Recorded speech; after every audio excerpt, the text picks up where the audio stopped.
بس یہ on line والے بھی لکھیں کہ آپ لوگ کیا فیل کرتے ہیں, تھوڑا سا شیئر کرتے ہیں 1-2 منٹ جو بھی ہیں ہمارے پاس. یہ مطلب یہ کہ بس یہ زبانی ہم لوگ بات کرتے ہیں, اصل میں جب جتنا کتاب سے دور ہیں بس اگر اپنا محاسبہ کریں تو صرف زبان ہلاتے ہیں, اندر جو روح جو ان سے وہ دل وہ ان چیزوں کا ساتھ نہیں دیتا. لیکن یوں جو پھر کتاب سے جڑے ہیں تو وہ اب جسم کے تمام مزہ جب بات کرتے ہیں تو ایسے لگتا ہے کہ وہ ساتھ دیتے ہیں کہ یہ اب صحیح ہے جو اب ہے. یعنی صرف لپ سروس ہی ہوتی ہے. سچی بات ہے, دین کے نام پہ ہم نے کبھی یہ سوچا بھی نہیں کہ یہ کوئی ایک پریکٹیکل دین ہے یا اس کے اوپر کچھ لینا چاہیے. تو بالکل سچ ہے کہ ہم بہت مطمئن زندگی بسر کرتے ہیں. یہ مجھے تو ایسے ہی لگ رہا ہے کہ جیسے کوئی ڈاکٹر کے پاس نہ جب تک جائے اور اس کو اپنی بیماری نہ پتا ہو تو وہ خوش رہتا ہے.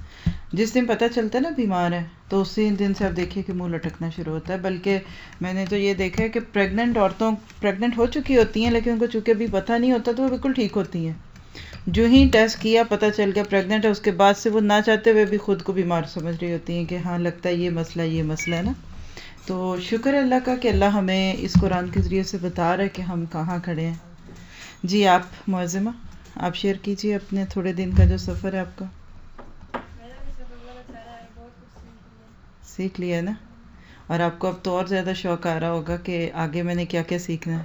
سسپینس آتا, کبھی نہیں پہلے پڑھا نا ایسے قرآن. گڈ, سادہ پڑھا ہوگا نا. گڈ ماشاء اللہ. جی پیچھے سے آپ حجرہ آپ نے کیا سیکھا ہے, شیئر کریں.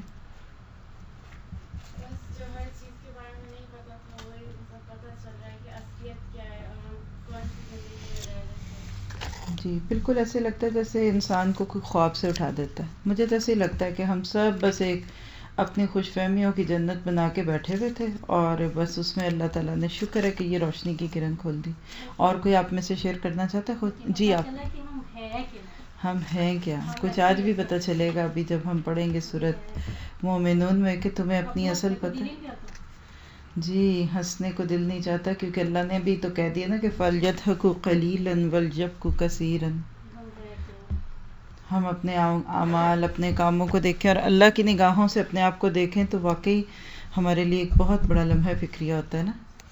تو چلیے الحمدللہ وقت شروع ہو گیا, ہم شروع کرتے ہیں. کیا حال ہے آپ سب کا آن لائن والوں کا. ہاں آپ کے لیے بھی دوبارہ السلام کر لیتی ہوں. السلام علیکم ورحمۃ اللہ وبرکاتہ. وعلیکم السلام ورحمۃ اللہ وبرکاتہ. سب اسٹیشنز والے اپنے اپنے ہینڈ ریز کریں. کچھ لوگ 1-2 چیزیں مجھے اور بتائیں. بودو میں اور شاید ستوانگر صحیح لفظ ہے, وہاں پہ بھی کوئی کلاس لے رہا ہے اور ادھر ادھر بھی. تو میں نے کہا کہ اللہ کا پیغام ہے. حدیث مجھے یاد آ جاتی ہے کہ قیامت سے پہلے اللہ تعالیٰ اس دین کو ہر کچے گھر میں بھی لے کے جائے گا. عزت والے کو عزت کے ساتھ اور جو زبردستی کرے گا اس کے ساتھ زور زبردستی. تو یہ ستوانگر نہ کبھی آپ نے دیکھا نہ سنا, کہاں دنیا کے ایک اور کونا, ناروے کا بھی ایک اور کونا ہے نا. تو بس دعا کیجئے کہ اللہ تعالیٰ ہماری ان ساری چیزوں کو قبول بھی کرے اور ایسا نہ ہو کہ ہم خوش فہمیوں کے جال میں پڑے رہیں. اور یہ کوئی خوشی والی بات نہیں, یہ ذمہ داری والی بات ہے کہ ہماری وجہ سے بات کہاں جا رہی ہے. لیکن اگر ہمارے اپنے عمل نہیں بدلیں گے تو پھر بہت ہی فکر کی بات ہے. اللہ تعالیٰ سب کو اپنی حفاظت میں رکھے. تو اللہ تعالیٰ آپ لوگوں کو ایسے ہی رکھے کہ ہر دن آپ کا اور ہمارا اللہ کے حکموں کے مطابق آگے سے آگے بڑھنے والا ہو. آج ہم انشاءاللہ 17واں پارہ ہی کنٹینیو کریں گے جہاں سے چھوڑا تھا, آیت نمبر 55 سورۃ الحج سے. ٹھیک ہے, تو پہلے سے ریڈی رہیے. جو ساتھی کل نہیں تھے یا جلدی چلے گئے تو ان کو پتہ ہونا چاہیے کہ ہم کہاں تھے. چلیے جی ریکارڈ ہو رہا ہے. نحمدہ ونصلی علی رسولہ الکریم, اما بعد فاعوذ باللہ من الشیطان الرجیم. سورۃ الحج آیت نمبر 55. ولا يزال الذين كفروا في مرية منه حتى تأتيهم الساعة بغتة أو يأتيهم عذاب يوم عقيم. انکار کرنے والے تو اس کی طرف سے شک ہی میں پڑے رہیں گے یہاں تک کہ یا تو ان پر قیامت کی گھڑی اچانک آ جائے یا ایک منحوس دن کا عذاب نازل ہو جائے. اس روز بادشاہی اللہ کی ہوگی اور وہ ان کے درمیان فیصلہ کرے گا. جو ایمان رکھنے والے اور عمل صالح کرنے والے ہوں گے وہ نعمت بھری جنتوں میں ہوں گے. اے اللہ ہمیں انہی میں کر لے. اور جنہوں نے کفر کیا اور ہماری آیتوں کو جھٹلایا ان کے لیے رسوا کن عذاب ہوگا. اے اللہ ہمیں ان لوگوں میں نہ کرنا. یہاں آپ اگر نوٹ کریں تو یوم عقیم کے نام پہ قیامت کا نام ایک رکھا گیا. عقیم عقم سے ہے، جڑ کٹی، وہ عورت جو بچہ پیدا نہ کر سکے، جیسے بانجھ عورت ہوتی ہے، بالکل اسی طرح یہاں قیامت کے دن کو یوم عقیم کیوں کہا گیا؟ کیونکہ ہر دن کے بعد ایک نیا دن پیدا ہوتا ہے، لیکن قیامت کے دن کے بعد کوئی دن نہیں پیدا ہوگا. یہی ہے وہ چیز جس کو ہم آخرت کہتے ہیں. ایک لفظ ہوتا ہے آخرہ. آخرہ کیا ہوتا ہے؟ نیکسٹ. اور آخرہ کیا ہوتا ہے؟ The last. جیسے آپ سے کہا جائے کہ آپ کا نیکسٹ پیریڈ یہ ہے، اور یا آپ کو یہ کہا جائے کہ آپ کا آخری پیریڈ یہ ہے، تو ذرا اس کو ذہن میں لا کے سوچئے. ہر دن جب رات ہوتی ہے تو ہمارا کیا ذہن ہوتا ہے؟ چلو جلدی سے رات گزرے، اب کل کے ہی کام کر لیں. کتنی پلاننگز ہوتی ہیں. لیکن آپ سوچئے کہ اس پلاننگ سے پہلے ہی اگر قیامت آ جائے تو ہمارا کیا دھرا سب ہمارے ہاتھ میں رہ جائے گا اور کچھ بھی ہمارے پاس نہیں ہوگا.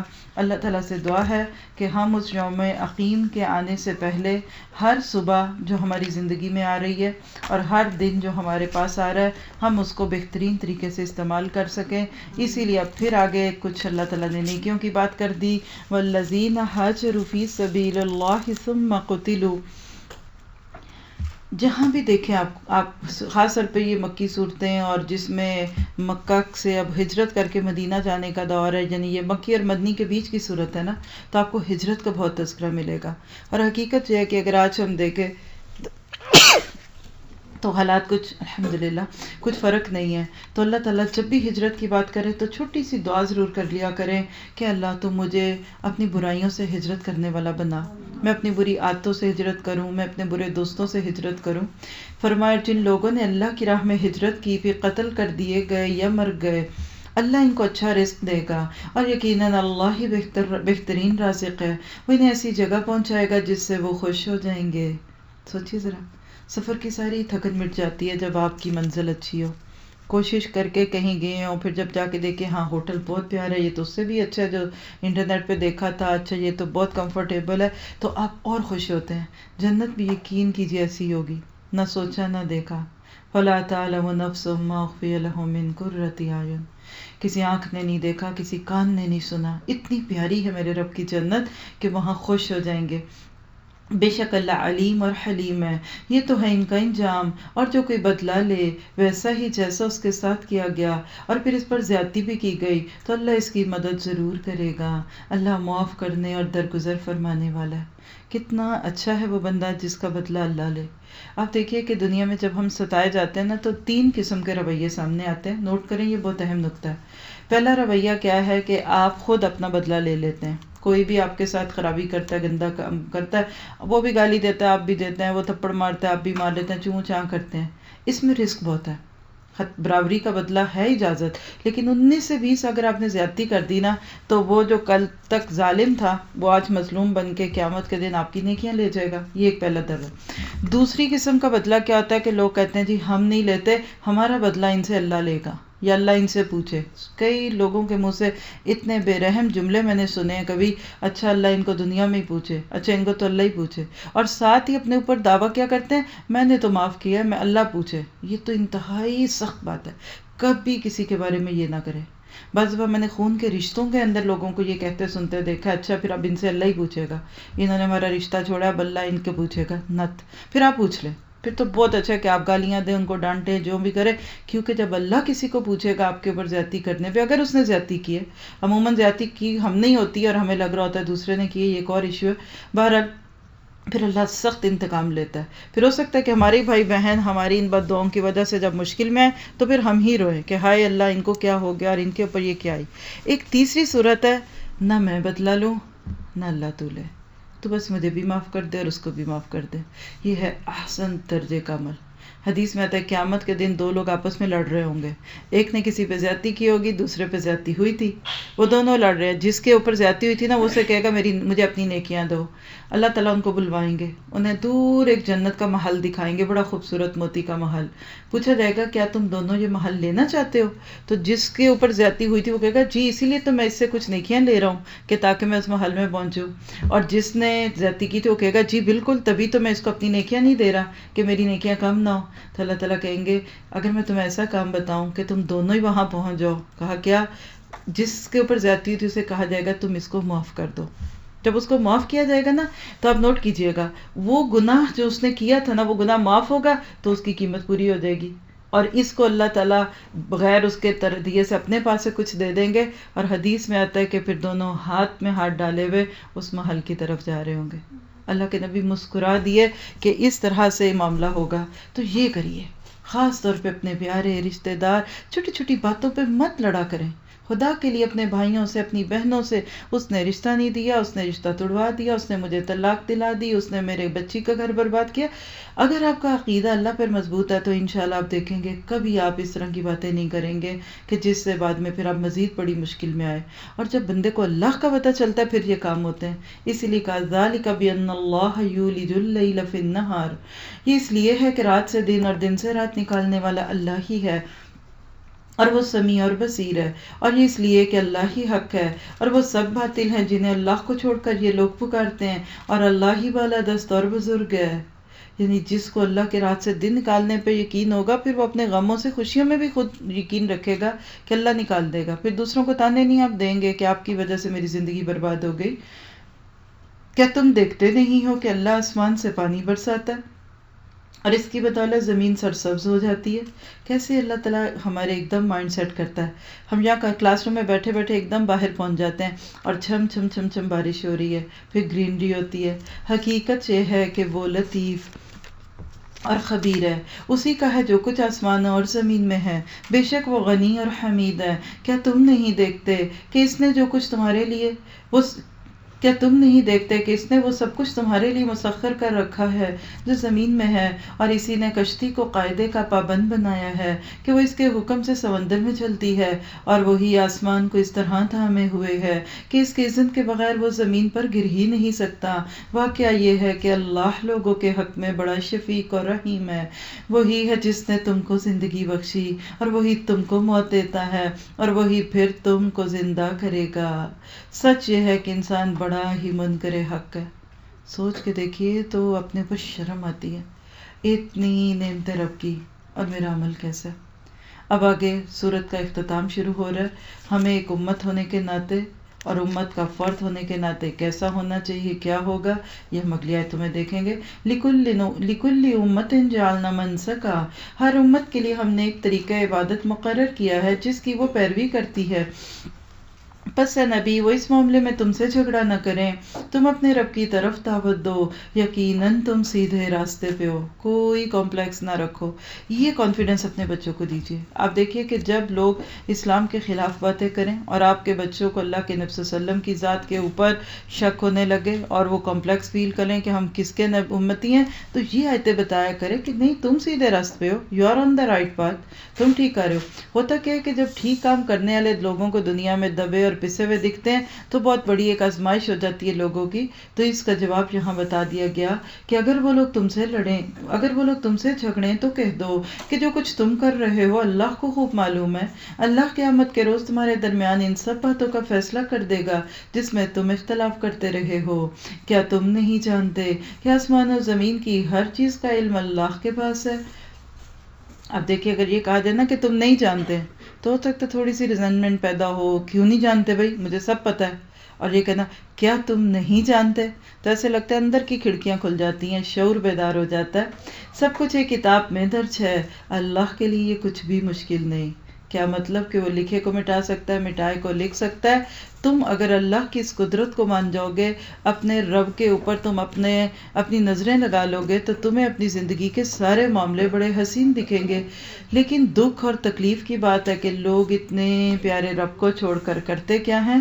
وَيَعْبُدُونَ مِن دُونِ اللَّهِ، یہ لوگ اللہ کو چھوڑ کر ان کی عبادت کر رہے ہیں جن کے لیے نہ تو اس نے کوئی سنت نازل کی ہے اور نہ یہ خود ان کے بارے میں کوئی علم رکھتے ہیں. ان ظالموں کے لیے کوئی مددگار نہیں. اور جب ان کو ہماری آیتیں صاف صاف سنائی دی جاتی، جب ان کو ہماری آیتیں صاف صاف سنائی جاتی ہیں، تو تم دیکھتے ہو کہ منکرین حق کے چہرے بگڑنے لگتے ہیں، اور ایسا محسوس ہوتا ہے کہ ابھی وہ ان لوگوں پر ٹوٹ پڑیں گے جو انہیں ہماری آیات سناتے ہیں.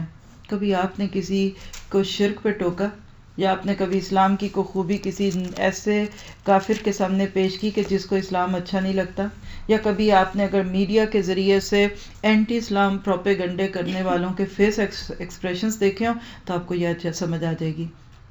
حقیقت ہے، انسان جس سے محبت کرتا ہے نا، اس کی بات سن کے اس کا چہرہ کھل جاتا ہے. اور جس سے انسان نفرت، بغض یا حسد، یہ 3 چیزیں، نفرت، بغض یا حسد، جب یہ کرتا ہے نا تو اس کا ذکر سن کے ایک دم بہیں تننے لگتی ہیں. ہاں اچھا، ہم بھی تو ٹھیک کرتے ہیں، ہمارے پاس بھی تو یہ ہوتا ہے، کوئی زیادہ اچھا تو نہیں وہ کرتے. یہ سٹائل ہوتا ہے. بالکل اسی طرح مشرکین مکہ کو جب بھی کوئی ان کے بتوں، ان کے بزرگوں اور ان کے شرک پہ چوٹ کرتا تو وہ فوراً غصے میں آ جاتے، اللہ کے نبی کے اوپر ٹوٹ پڑنا چاہتے تھے. اللہ نے ان کے ایکشنز تک بتا دیے کہ لگتا ہے کہ یہ تو تمہارے خلاف اس طرح بولیں گے، گرجیں گے کہ پتہ نہیں تمہیں کیسے کر دیں گے. لیکن آپ نے کچھ نہیں کرنا آگے سے، بلکہ قُلْ أَفَأُنَبِّئُكُم بِشَرٍّ مِّن ذَلِكُمْ، کہ آج تو ان کو اپنے شرک کو چھوڑنا بہت برا لگ رہا ہے، لیکن ان سے کہو کیا میں بتاؤں تم کو اس سے بدتر چیز کیا ہے؟ یعنی یہ جو غصہ تمہیں اسلام پہ آ رہا ہے یا توحید کی باتیں سن کر آ رہا ہے، اس سے بری چیز کیا ہے؟ اور وہ کیا ہے؟ النار، آگ. صرف ایک لفظ ہے دونوں توئے کے بیچ میں، آگ. یعنی آگ بہت بری ہے. آج تو تمہارے دل کو آگ لگی ہوئی ہے نا، کل جب جسم کو آگ لگے گی پھر کیا حال ہوگا؟ اللہ نے اسی کا وعدہ ان لوگوں کے حق میں کر رکھا ہے جو حق کو قبول کرنے سے انکار کریں، اور وہ بہت برا ٹھکانہ ہے. دعا کیجیے کہ اللہ ہمیں دین سے اور دینداروں سے نفرت کرنا نہ سکھائے. بعض دفعہ جب ہم خود دنیا میں ہوتے ہیں نا تو ہمیں دیندار بڑے برے لگتے ہیں.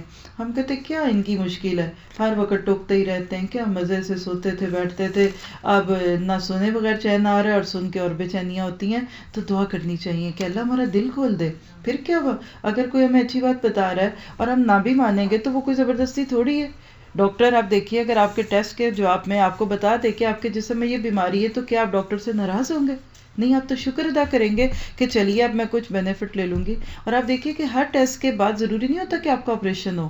بعض دفعہ وہ کہتے ہیں صرف پرہیز سے کنٹرول کر لیجئے، بعض دفعہ وہ آپ کو ایک چھوٹی سی گولی دے دیتے ہیں، بعض دفعہ کہتے ہیں یہ سیرپ لے لیں، بعض دفعہ کہتے ہیں واک کر لیں.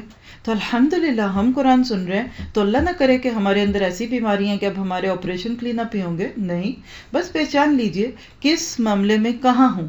کیا مسئلہ میرا زیادہ بگڑا ہوا ہے، اس کو ذرا تھوڑا زیادہ وقت دے لیں.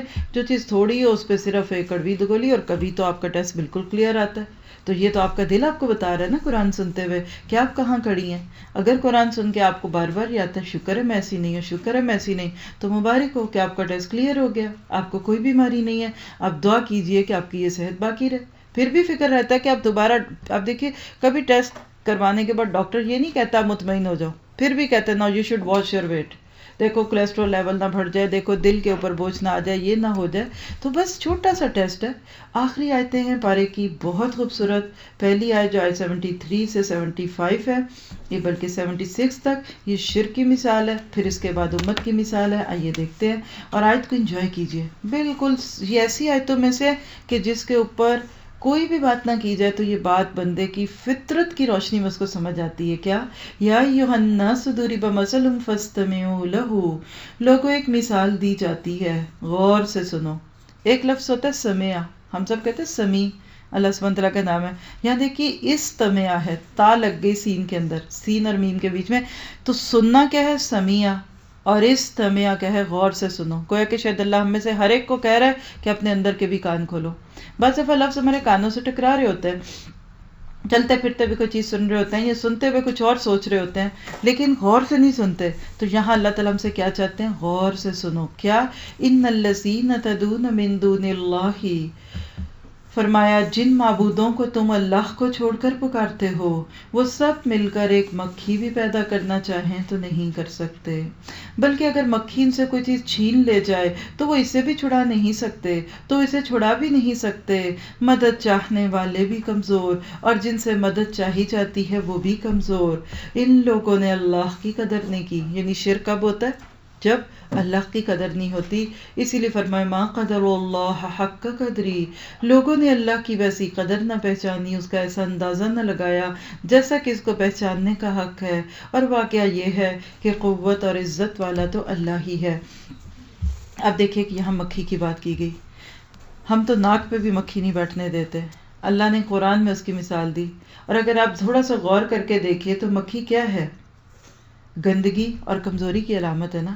اصل میں اس واقعے میں اللہ نے مشرک اور مواحد کی بات کی ہے۔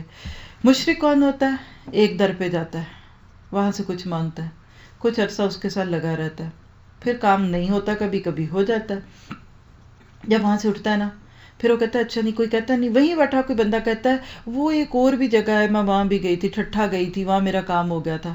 پھر بیچارہ وہ کہتے ہیں نا جو مشکل میں ہوتا ہے اس کا ایمان بڑا خطرے میں ہوتا ہے، وہ اٹھتا ہے اچھا جی چلو پھر میں ٹھٹھا جاتی ہوں، پھر وہاں گیا کسی درگاہ پہ بیٹھا، کچھ دن چڑھاوے چڑھائے، کوئی دعائیں کی، کوئی منتیں مانی، کبھی کام ہو گیا، ہونا ہی تھا، اللہ نے کرنا ہی تھا، لیکن وہ واقعہ حدیث یاد کرے جو شروع میں سنائی تھی آپ کو کہ جب کوئی کسی قبر پہ بیٹھ کے مانگتا ہے کسی بزرگ کے واسطے سے تو فرشتوں کو اللہ کہتا ہے فوراً اس کا کام کر دو، کیونکہ مجھے اس کی آواز سے الجھن ہو رہی ہے، مجھے اس کی آواز اچھی نہیں لگ رہی کہ یہ میری بجائے بیچ میں کسی دوسرے کو لا رہا ہے، لیکن اس سے انتقام یہ لینا کہ اس کے دل میں یہ ڈالنا کہ مجھے اس بزرگ والے کے وسیلے سے ملا ہے۔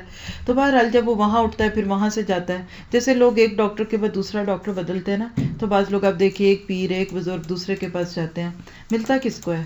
ملتا آخر میں اللہ سے ہے۔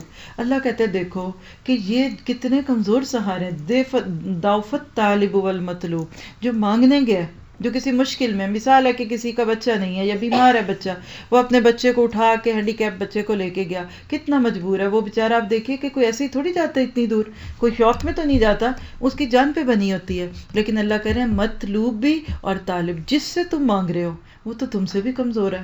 تم تو چل کے قبر تک پہنچے، وہ تو بیچارہ قبر سے باہر ہی نہیں نکل سکتا۔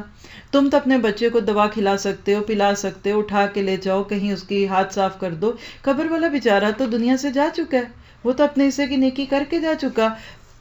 ما قدر اللہ حق قدری، اصل بات ہے کہ اللہ کی، جس کو اللہ کا اندازہ ہو جائے نا، دیکھیں لفظ قدر اردو میں ہم اور سینس میں سمجھتے ہیں، بڑا قدردان، بڑا بے قدرہ، نہ قدرہ، ہے تو بات ایک ہی ہے، لیکن تھوڑا سمجھے کہ عربی میں قدر کا معنی اندازہ ہے، یعنی اس نے اللہ کی قدرت کا اندازہ ہی نہیں لگایا کہ میرا رب کیا کچھ کر سکتا ہے، یہ مایوس کبھی نہ ہوتا۔ لیکن آپ دیکھیے کہ جب لوگ خانہ کعبہ میں بھی جا کے ایسی باتیں کریں کہ اچھا میں وہاں سے جاؤں گا تو میں کروں گا، یعنی کسی سسٹر نے اپنا واقعہ سنایا کہ وہ طواف میں تھی خانہ کعبہ میں، اور ایک بردر جو پاکستانی تھے وہ فون پہ اپنے پاکستان میں کسی سے کوئی بات کر رہے تھے، تو ان کو کسی نے کوئی خبر دی کہ وہاں کاروبار میں کوئی مسئلہ ہو گیا یا کوئی ایسا پرابلم ہوگا، ہمارا یہ ایشو نہیں ہے، جو بھی بات تھی اللہ جانتا ہے۔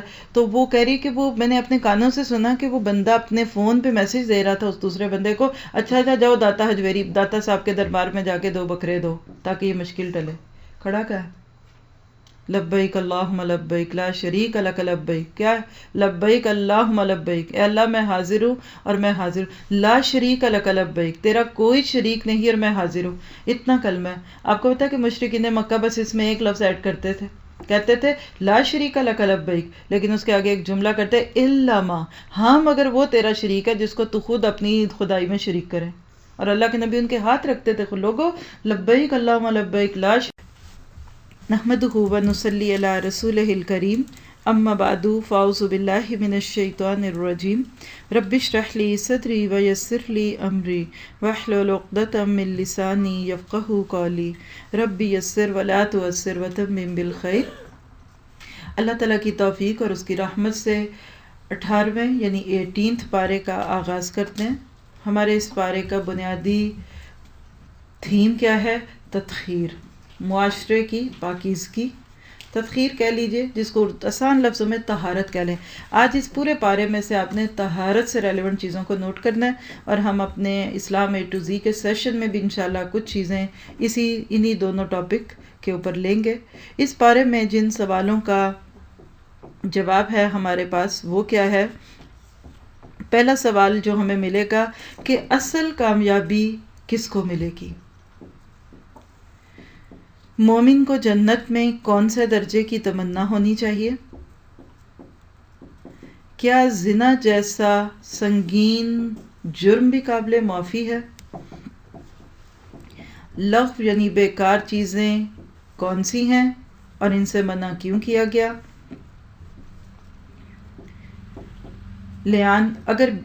آسان کر دیتی ہوں.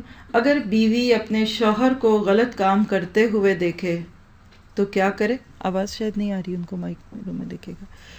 اگر بیوی شوہر کو غلط کام کرتا دیکھے تو کیا کرے؟ جنت الفردوس میں کون داخل ہوگا؟ گھر میں داخل ہونے سے پہلے اجازت لینی کیوں ضروری ہے؟ کون سے 3 اوقات ہیں کہ اپنے گھر میں بھی ایک دوسرے کے کمرے میں جاتے ہوئے اجازت طلب کی جائے؟ حرام کھانے کے کیا نقصانات ہیں؟ تہمت لگانے والا اگر گواہ نہ پیش کر سکے تو اس کو کیا سزا ملے گی؟ سورۃ نور اور آج کا ماحول، اس میں کیا مماثلت ہے؟ اللہ تعالیٰ نے حضرت عائشہ کی پاک دامنی کی گواہی کیوں دی؟ کیا عورتوں کے لیے چہرے کا پردہ کرنا بھی ضروری ہے؟ کیا اسلام میں غیرت کے نام پر قتل جائز ہے؟ یعنی شوہر بیوی کو قتل کر سکتا ہے یا بھائی بہن کو؟ شادی شدہ زانی یا زانیہ کو سنسار کرنے کا اصل مقصد کیا ہے؟ اور اسی طرح کے بہت سارے سوالات کا جواب آج کے پارے میں یہ کہوں گی کہ جتنا قرآن ابھی تک ہم پڑھ چکے ہیں نا، ان سب کی اپلیکیشن اور اس کو اگر ہم عملی طور پہ اپنی زندگی میں پیش کرتے ہیں تو اس کا انشاءاللہ نچوڑ ہے اس بارے میں. آئیے شروع کرتے ہیں. سورۃ مومنون سے شروع ہوتی ہے تو تھوڑی سی بات سورت کے بارے میں بھی کر لیتے ہیں. سورۃ مومنون ترتیب کے اعتبار سے 23 اور نزول کے اعتبار سے 74 نمبر کی سورت ہے. مکی سورت ہے. بہت خوبصورت طریقے سے اس سورت میں اللہ تعالیٰ نے انسان کو جنت کا گول دکھا کر عمل پہ راغب کیا. پچھلی قوموں کے کچھ قصے بھی ہیں، کیونکہ قومیں کون سی کب تباہ ہوتی ہیں جب وہ اللہ کے نبیوں کی باتوں کو نہیں مانتی. آئیے شروع کرتے ہیں. بہت ہی ایک خوبصورت اگر آپ نقطہ نوٹ کریں، سورۃ بقرہ میں ہم نے 3 قسم کے انسانوں کی بات پڑھی تھی نا، مومن، منافق اور کافر. قرآن پاک میں تینوں ہی کے نام پہ صورتیں ہیں. سب سے پہلے آج ہم سورۃ المومنون پڑھنے لگے ہیں. 28ویں پارے میں سورۃ المنافقون پڑھیں گے اور 30ویں پارے میں ہم سورۃ الکافرون پڑھیں گے. ساتھ ساتھ یہ دعا کریں گے کہ اللہ تعالیٰ ہمیں ایمان والوں میں کر لے. بسم اللہ الرحمن الرحیم. قد افلح المؤمنون الذین هم فی صلاتهم خاشعون. اللہ کے نام سے جو بے انتہا مہربان رحم فرمانے والا ہے. یقیناً فلاح پائی ہے ایمان لانے والوں نے. کامیابی کس کی ہے؟ ایمان والوں کی. ایمان کے بغیر کامیابی کا تصور بھی نہیں ہو سکتا. صرف نام اپنا عبد المومن رکھنا یا محمد ابراہیم 2 نبیوں کا نام جوڑ کے نام رکھنا نہیں. کچھ سمٹمز ہیں 1 2 3 کر کے نوٹ کیجئے گا کہ کون ہوتا ہے مومن. مومن یا ایمان والا، اس کے اندر کون کون سی خوبیوں کا اللہ تعالیٰ نے رکھا معاملہ. تو فرمایا پہلی خوبی تو ایمان ہی ہے، المؤمنون، کیونکہ اصل ایمان کا اثر دل میں جاتا ہے. تو اس کے بعد پھر الذین هم فی صلاتهم خاشعون، جو اپنی نماز میں خشوع اختیار کرتے ہیں. نماز میں خشوع کیا ہے؟ ایسی نماز پڑھو کہ یہ تمہاری آخری نماز ہے. تمہاری نماز کے اندر تمہارا دل بھی حاضر ہو، تمہیں اللہ سے بات چیت بھی دکھے اور ایسے لگے کہ تمہاری یہ نماز تمہاری زندگی کے اندر ایک تبدیلی لاتی ہے. آج نیت کیجئے، ہم تھوڑی تھوڑی اب ہر پارے میں نماز کی بات کرتے رہیں گے، کیونکہ جب عقیدہ پختہ ہوتا ہے، جب اللہ کی معرفت ہوتی ہے، جب رسول حقیقت میں ہمارے لیے ایک قسم کا راہبر اور رہنما بن جاتا ہے، تو پھر دل چاہتا ہے آپ کو پریکٹیکل کام دیا جائے. جیسے آپ کسی طالب علم کو 2-3 سال پڑھائیں تو پھر اس کا دل کیا کرتا ہے؟ مجھے پریکٹیکل دیں. اب مجھے لکھنا پڑھنا نہیں بلکہ اس سے زیادہ عملی میدان میں آنا ہے. آپ کسی کو روز بیٹھ کے گاڑی کی ہی چلانے کی ترکیب بتاتے رہیں تو وہ کہے گا مجھے ذرا چلانے کا موقع دیں. بالکل اسی طرح جب سچا ایمان دل میں آتا ہے نا تو ایک قسم کا مینول گائیڈ انسان پڑھ لیتا ہے، پھر اس کے بعد اس کا دل چاہتا ہے میں کچھ کروں. جب اللہ کی بڑائی سمجھ آتی ہے اور اللہ تعالیٰ اتنا کچھ کر سکتا ہے، جب یہ سمجھ آتا ہے تو پھر بندہ اس کا عملی اظہار کرتا ہے نماز کی صورت میں. اور نماز کیا ہے؟ اللہ کے ساتھ بندے کے قرب کی بات ہے. نماز اللہ کو آئی لو یو کہنا ہے، نماز اللہ کو آئی تھینک یو اللہ کہنا ہے. دن رات اللہ کی اتنی نعمتیں کھاتے پیتے سوتے جاگتے لیتے ہیں، لیکن ہم اللہ کو جواب میں کچھ پے نہیں کرتے کیونکہ اس کو ضرورت ہی نہیں ہے. آپ اے سی چلاتے ہیں تو بجلی پے کرتے ہیں، اگر آپ گاڑی چلاتے ہیں تو پیٹرول دیتے ہیں.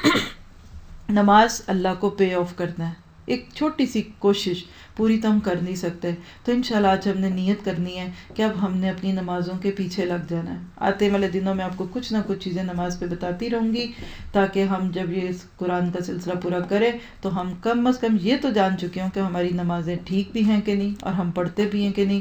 نماز کی اتنی اس دین میں اہمیت ہے کہ نماز کے بغیر دین ہی نہیں ہے. اللہ تعالیٰ نے ایک جگہ ایمان اور نماز کو ایک دوسرے کے پیرالل پیش کیا سورہ بقرہ میں دوسرے پارے کے پہلے رکوع میں. تو اللہ سے دعا ہے کہ ہمارے وہ بھائی اور بہنیں جو ابھی تک بھی نماز نہیں پڑھتے ان کو نماز کی توفیق دے. اور کیا وجہ ہے، اور یہاں تو چونکہ خشوع کی بات ہے، یہاں میں آپ کو ایک کیسٹ ایک سی ڈی ہے وہ آفر کروں گی، جنت کے وارث کے نام پر نیٹ پہ موجود ہے دعویٰ سی ڈیز کے اندر. اس میں ہم نے بڑی ڈیٹیل سے بات کی ہے کہ نمازوں میں خشوع کیسے ہو. اکثر ہماری بوڑھی بیچاری بہنیں اور جوان بھی، اور اکثر سارے ہر ایج کا بندہ کہتا ہے وہ جی یاد ہی نہیں رہا کتنی رکعتیں پڑھی تھی، اور یہ ہو گیا وہ نماز میں خیال بڑے آتے ہیں، چابیاں کہاں رکھی تھیں نماز میں، یاد آئی تھی پھر بھول گئی، تو پھر نماز شروع کریں پھر یاد آ جائیں گی. تو نماز میں خشوع کیسے، ہم سجائیں کیسے، تو اس پہ انشاءاللہ آپ بڑی ڈیٹیل سے دیکھیں گے، جس کا خلاصہ کیا ہے کہ وقت سے پہلے شروع کریں، تیاری کریں، وضو کریں، اپنے ذہن کو خالی کریں، اپنے لباس کو دیکھیں. وقت سے تعلق ہے نماز کے خشوع کا کہ لیٹ تو نہیں پڑھ رہے، اور آپ کے حلیے سے تعلق ہے. اگر آپ نے کپڑے ایسے پہننے ہیں کہ جھکیں گے تو پیچھے سے کمر کھل جائے گی، اور دوپٹہ ہلایا تو بازو کھل جائیں گے، اور گلا کھل جائے گا، اور جھکیں گے تو سینہ کھل جائے گا، کبھی خشوع نہیں آئے گا. نماز کا بہت گہرا تعلق ہمارے حلیے سے. پھر اسی طرح نماز کا آپ کی کیفیت سے تعلق ہے. جب آپ یہ سوچ لیں گے نا کہ میں اتنی بڑی ذات کے آگے کھڑی ہوں، پھر آپ دیکھیے کہ کبھی نہیں ہو سکتا کہ آپ بائیں بائیں کریں. ایک چھوٹا سا انٹرویو دینے جاتے ہیں باس کو، تو اس دن بھی پہلے لوگ پریکٹس کر کے بتاتے ہیں یوں چلنا، ٹائی یوں لگانا، پن یہاں پکڑنا، یہ کرنا. تو جب اللہ کی وہ ساری قدرت ذہن میں رکھیں گے نا، آج سے آپ یہ سوچنا شروع کر دیں، اگلی جو نماز ہے نا آپ یہ سوچیں کہ میں بہت بڑے بادشاہ کے سامنے کھڑی ہوں، مالک کائنات، سورج کا رب، چاند کا رب، عرش عظیم کا رب. جب یہ سوچیں گے نا تو انشاءاللہ آپ کو ایک رونق طاری ہوگی، آپ کے دل پر بڑائی ہوگی. حضرت علی رضی اللہ عنہ کا عمل کسی نے دیکھا کہ جب نماز کا وقت قریب آتا تو ان کا رنگ پیلا پڑنا شروع ہو جاتا. لوگوں نے کہا یہ کیوں ہوتا ہے؟ کہیں گے ہاں سچ کہتے ہو تم، کیونکہ مجھے پہلے سے فیلنگ شروع ہو جاتی ہے کہ میں بہت بڑی ہستی کے آگے کھڑا ہونے والا ہوں. ایک پولیس مین آ جائے سامنے تو رنگ اڑ جاتا ہے. یہ کیسے ہو سکتا ہے کہ نماز میں ہم ادھر ادھر جھولتے رہیں؟ تو الذین ھم فی صلاتہم خاشعون، اپنی نمازوں میں خشوع اختیار کرتے ہیں. کیوں نہیں خشوع آتا؟ کیونکہ زندگی میں لغو بہت ہے. تو فرمایا اگلی خوبی والذین ھم عن اللغو معرضون، لغویات سے دور رہتے ہیں. لغو کیا ہے؟ یوز لیس چیزیں، بیکار، بے مقصد اور سنفل تھنگس. بس دو چیزیں سوچ لیں. ہم سب اپنی زندگی کو دیکھیں، کتنے کام ہیں جو مقصد والے کرتی ہیں اور کتنے بیکار ہیں. مثلا دیکھیے چیٹنگ، کیا مقصد ہے؟ حال چال، ٹیلی فون پہ باتیں، نیٹ سے کھیل رہے ہیں، سرچنگ، گوگل پہ جا رہے ہیں، یہ دیکھ رہے ہیں، وہ دیکھ رہے ہیں. لغو ہے. مومن کے پاس اتنا وقت نہیں ہوتا. میں اپنے آپ کو اس طرح فیل کرواتی ہوں کہ جیسے ہائی وے 6 پر، یعنی بہت بڑی ہائی وے ہے جس پہ کم سے کم سپیڈ بھی 100 ہے مثال. یا ناروے کے ہائی ویز اتنے بڑے نہیں ہیں سٹی کے حساب سے، لیکن اگر آپ، میرا خیال ہے کہ ہیوسٹن ویسے ہی دنیا میں معروف ہے کہ اس میں سب سے بڑی ہائی ویز اور پلز ہیں. کم سے کم سپیڈ بھی 100 ہوتی ہے، آپ اس سے کم پہ چل نہیں سکتے ہائی وے پہ. اب جب آپ اتنی تیز گاڑی چلتی ہے کہ جس میں بعض دفعہ گاڑی ہلتی بھی ہے، تو آپ ڈرائیور کو اگر کچھ دیکھیے گا ذرا پیچھے کیا سنیے گا، تو وہ نہیں سنتے نا. بس ایک مومن اپنے آپ کو ایک ہائی وے پہ چلنے والا ڈرائیور سمجھ لے، پھر بیکار چیزیں نہیں ہوگا. ہم ساتھ بیٹھے تھے نا، ہم یوں دیکھتے ہیں وہ سائن بورڈ ہے، وہ آئی ہے، یہ ہے ادھر، یہ ڈرائیور کو نہیں پتہ چلتا. جب زندگی میں مقصد نہیں ہوتا تو لغویات، میں کیا کروں، میں بور ہو رہا ہوں. اور آج کے دور میں اولادوں کا بہت بڑا مسئلہ یہ ہے کہ بور ہو رہے ہیں. چھٹیاں تو بور ہیں، سمر ہے تو بور ہے، تو لغو میں آ جاتے ہیں. فلمیں دیکھتے ہیں، گانے سنتے ہیں، کوئی رات ساری بیٹھ کے گیمز کھیلتے رہتے ہیں، سارا دن سوئے رہتے ہیں، جی روزہ رکھا ہوا ہے. یہ کس قسم کا روزہ آپ نے رکھا؟ تو کوشش کیجیے آج صرف آپ اپنی لسٹ بنا کے دیکھیں کہ میری زندگی میں کتنی بیکار چیزیں. عورتوں کی بھی بہت ساری ہیں، صرف بچوں کی نہیں ہوتی. ہم عورتیں بھی بیکار چیزوں میں بہت وقت ضائع کرتی ہیں، نہ لینا نہ دینا، اور ہم اپنا قیمتی وقت اس میں ضائع کر دیتے ہیں. گھر کے کام بھی کیجیے، ایسے کیجیے جیسے مشین کرتی ہے. جن من کرتے ہوئے اگر آپ چھوٹی سی چیز پہ قیمتی وقت لگا دیں گے، نمازیں چلی جائیں گی آپ کی. پھر فرمایا اپنی شرم گاہوں کی حفاظت کرتے ہیں، سوائے اپنی بیویوں کے اور ان عورتوں کے جن کے ملک یمین میں ہو کہ ان پر محفوظ نہ رکھ سکنے میں وہ قابل ملامت نہیں. البتہ جو اس کے علاوہ کچھ اور چاہیں وہی زیادتی کرنے والے ہیں، اور اپنی امانتوں اور عہد و پیمان کا پاس رکھتے ہیں، اور اپنی نمازوں کی حفاظت کرتے ہیں. بات کہاں سے شروع ہوئی تھی؟ نماز سے، اور ختم ہو رہی ہے نماز پہ. بیچ میں جو چیزیں آئی ہیں نا، یہ نماز کے آفٹر ایفیکٹس ہوتے ہیں. نماز پڑھنے لگ کبھی لغو پہ منہ نہیں کرے گا، اس کے اتنا وقت ہی نہیں ہوتا. ایک نماز سے دوسری نماز کے بیچ میں وقت ہی نہیں اتنا کہ وہ اتنا غافل ہو جائے لغو میں کہ وہ اس چیز کی طرف پلٹ آئے. پھر آپ دیکھیے کہ یہاں زکوٰۃ کی بات ہوئی، یہ تزکیہ ہے. اور تزکیہ کیا ہے؟ خود کو پاک کرنا. ہمارے اس پارے کا تھیم بھی تزکیہ ہی ہے، تطہیر کہہ رہے ہیں ہم اس کو، کہ صفائی کا کام ہے، صاف رہنا ساری زندگی کا کام ہے. تزکیہ یہ نہیں کہ رمضان کے رمضان ہو. کبھی ہم میں سے کوئی یہ نہیں کہتا کہ آج میں نے گھر کی جھاڑ پونچھ کر لی ہے، اب 1 سال کے لیے ضرورت نہیں رہی. آج میں نے نہا لیا، اب 1 سال بعد نہ ہوں گی. نہیں، لائف ٹائم کام ہے، اور اس میں اچھی عادتوں کو ڈالنا اور بری عادتوں کو نکالنا، یہ ڈیول عمل ہوتا ہے. بعض لوگ رمضان میں تو اپنے آپ کو بہت پاک کر لیتے ہیں اللہ کے حکم سے، لیکن بعد میں اس کا خیال نہیں رکھتے. انشاءاللہ اب ہم نے اس سال رمضان کے بعد بھی رمضان ٹو رمضان تطہیر کرنی ہے تاکہ ہم اپنے آپ کو پاک رکھیں. پھر اس طرح آپ دیکھیے کہ امانتوں اور عہدوں کی بات ہوئی، یہ گندھے ہوئے ہیں. اللہ کے نبی کہا کرتے تھے کہ ایمان، اور جس کے اندر ایمان امانت نہیں اس کے اندر ایمان نہیں ہے. اللہ سبحانہ تعالیٰ ہمیں سب چیزوں سے بتا رہے ہیں کہ دیکھو تم اپنے آپ کو غافل نہ چھوڑو. مومن کیوریس ہوتا ہے، کانشیس ہوتا ہے، وہ یہ کچھ کرتا ہے کہ یہ سارا کام میں نے کرنا ہے، میں نے اللہ کو راضی کرنا ہے، میں نے اپنی ذمہ داریوں کو پورا کرنا ہے، اور اس کے بعد ملے گا کیا؟ اولئک هم الوارثون، یہی وہ لوگ ہیں جو وارث ہیں. الذین یرثون الفردوس هم فیہا خالدون، جو وراثت میں جنت فردوس پائیں گے اور اس میں ہمیشہ رہیں گے. Highest grade. اللہ کے نبی نے فرمایا کہ سوال کرو اللہ سے تو جنت میں جنت الفردوس کا کرو. کیوں؟ یہ سب سے اوپر ہے، اس کی چھت رحمان کا عرش ہے، یعنی اللہ کا قرب ملے گا. آپ دیکھیے، ہو سکتا ہے دنیا میں آپ اتنا کچھ کر لیں پھر بھی کچھ نہ ملے، مکمل ناکام ہونے کے کام امید ہوتی ہے، لیکن آخرت میں اللہ تعالیٰ کسی کو ناکام نہیں کرے گا. پھر ایک اور چیز دیکھیے گا کہ دنیا میں ساری کلاس پڑھتی ہے، سارے بچے محنت کرتے ہیں، اینڈ پہ فرسٹ سیکنڈ تھرڈ 3 لوگ گریڈ لیتے ہیں نا، وکٹری سٹینڈ پہ فرسٹ سیکنڈ تھرڈ کو کھڑا کر دیتے ہیں، باقی سب پیچھے رہ جاتے ہیں. اللہ کے پاس جب سلیکشن ہوگا نا تو سب کو اللہ وکٹری سٹینڈ پہ کھڑا کرے گا. یقین کرے اگر یہ سب کر کے بھی جنت مل جائے تو فائدے کا سودا ہے. دنیا کی جنت بن گئی اور آنکھیں بند ہوتے ہی قبر میں پہنچ گئے، جہنم میں پہنچ گئے، تو یہ کتنی تکلیف کی بات ہوگی. یہ اتنی پیاری آیتیں کہ اس کا اس وقت تو حق نہیں ادا ہو سکتا. تو آپ اس پہ جنت کے بارے سنیے، پوری ان 10 آیتوں پہ. بہت ڈیلیکیٹ سا لیکچر ہے، آپ کسی کو بھی دے بھی سکتے ہیں. اس میں لفظ پہ بات ہے، اس میں شادی کے معاملات سے پہلے کے جو معاملات ہیں اس پہ بات ہے، خشوع پہ بات ہے. تو یہ اس طرح کا ٹاپک ہے کہ جو جنرلی موسٹلی لوگوں کو فائدہ دیتا ہے. اب دوبارہ انسان کو اس کی اصل بتائے گی. یہ کیوں بتائے گی؟ ربط کیا اس کا کہ نہیں کرتے یہ کام تو اپنی اصل سن لو. تم ہو کیا؟ وَلَقَدْ خَلَقْنَا الْإِنسَانَ مِنْ صُلَالَةٍ مِّن طِينٍ، ہم نے انسان کو مٹی کے سط سے بنایا، یعنی اس کے ایکسٹریکٹ سے بنایا. پھر اسے ایک محفوظ جگہ ٹپکی ہوئی بوند میں تبدیل کیا. کیا؟ ماں کا یوٹرس. پھر اس بوند کو لوتھڑے کی شکل دی. یہ چیوئنگ شکل ہوتی ہے بچے کے شروع کے دنوں میں. پھر لوتھڑے کو بوٹی بنا دیا، پھر بوٹی کی ہڈیاں بنائیں، پھر ہڈیوں پر گوشت چڑھایا، پھر اسے ایک دوسری ہی مخلوق بنا کر کھڑا کیا. پس بڑا ببرکت ہے اللہ سب کاریگروں سے اچھا کاریگر. پھر اس کے بعد لوگوں تم کو ضرور مرنا ہے، پھر قیامت کے روز یقیناً تم اٹھائے جاؤ گے. آپ کو پتہ ہے کہ پوری امبرولوجی اس میں آتی ہے. اور ایک سائنٹسٹ تھا جس نے یہ ساری امبرولوجی ڈسکور کی تھی بچے کے ماں کے پیٹ میں، جو کہ ڈفرینٹ کنڈیشنز ہوتی ہیں، اور جب اس کو قرآن کی آیتیں بتائی گئیں تو وہ مسلمان ہو گیا تھا. اس نے کہا نہیں، یہ سب سے پہلے مجھے پتا ہے. انہوں نے کہا نہیں، تم سے پہلے تو محمد صلی اللہ علیہ وسلم نے بھی یہ بتایا. پھر اس نے ریسرچ کیا اور اس نے کہا کہ نہیں، یہ پھر شخص نبی ہو سکتا ہے کیونکہ میرے سے پہلے یہ باتیں دنیا میں کسی کو نہیں پتا تھی. تو سائنس انشاءاللہ لوگوں کو مسلمان کرے گی. اور کبھی بچے کے ماں کے پیٹ کے مرحلوں کو دیکھیں، کبھی خود پہ فخر نہ کریں. آپ کو پتہ ہے کہ ایک وقت ایسا آتا ہے بچے کی پیٹ شکل میں بندر کی طرح اس کی شکل ہوتی ہے. ہم خود، میں اپنا نام لے کے سوچئے کہ ماں کے پیٹ میں ہماری دم بھی تھی، ٹیل ہوتی ہے. اگر اللہ میں اسی کے ساتھ پیدا کر دیتا کیا بڑی بات تھی. سر لمبا سا ہوتا ہے، کبھی چوہے کی شکل ہوتی ہے، کبھی کچھ چوئنگم جیسے کھا کے آپ مسل کے چھوڑ دیتے ہیں اس طرح کی شکل ہوتی ہے. لیکن اللہ کیسی پیاری شکلیں بنا کے بھیجتا ہے. لیکن یہ پیاری سی شکل پھر یہ بھی دنیا سے چلی جاتی ہے. تم کیا ہو لوگو، اللہ کی قدرت پہ غور کرو. اور تمہارے اوپر ہم نے 7 راستے بنائے، 7 ہیونز. تخلیق کے کام سے ہم کچھ نابلد نہ تھے، اور آسمان سے ہم نے ٹھیک حساب کے ساتھ ایک مقرر مقدار میں پانی اتارا اور اس کو زمین میں ٹھہرا دیا. اگر مقرر اندازہ نہ ہوتا تو ساری دنیا ڈوب جاتی، اتنا پانی اوپر سے آ جاتا.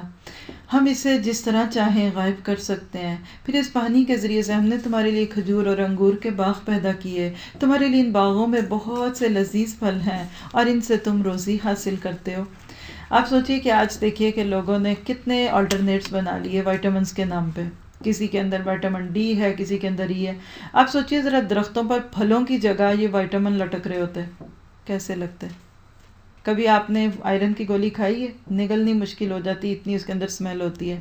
کتنے بی کمپلیکس اور وائٹامن کمپلیکس ڈالتے ہیں. اللہ کی شان دیکھیے کہ اس نے کمپلیکس سارے وائٹامن بھی دیے اور ساتھ ہی اس کو اتنا خوبصورت ٹیسٹ، اتنی پیاری اسمیل دی. ایسے لگتا ہے کہ اللہ تعالیٰ نے نہ صرف یہ کہ ہمارے ٹیسٹ کا خیال کیا، اللہ تعالیٰ نے ہماری اسمیل کو بھی سمجھا.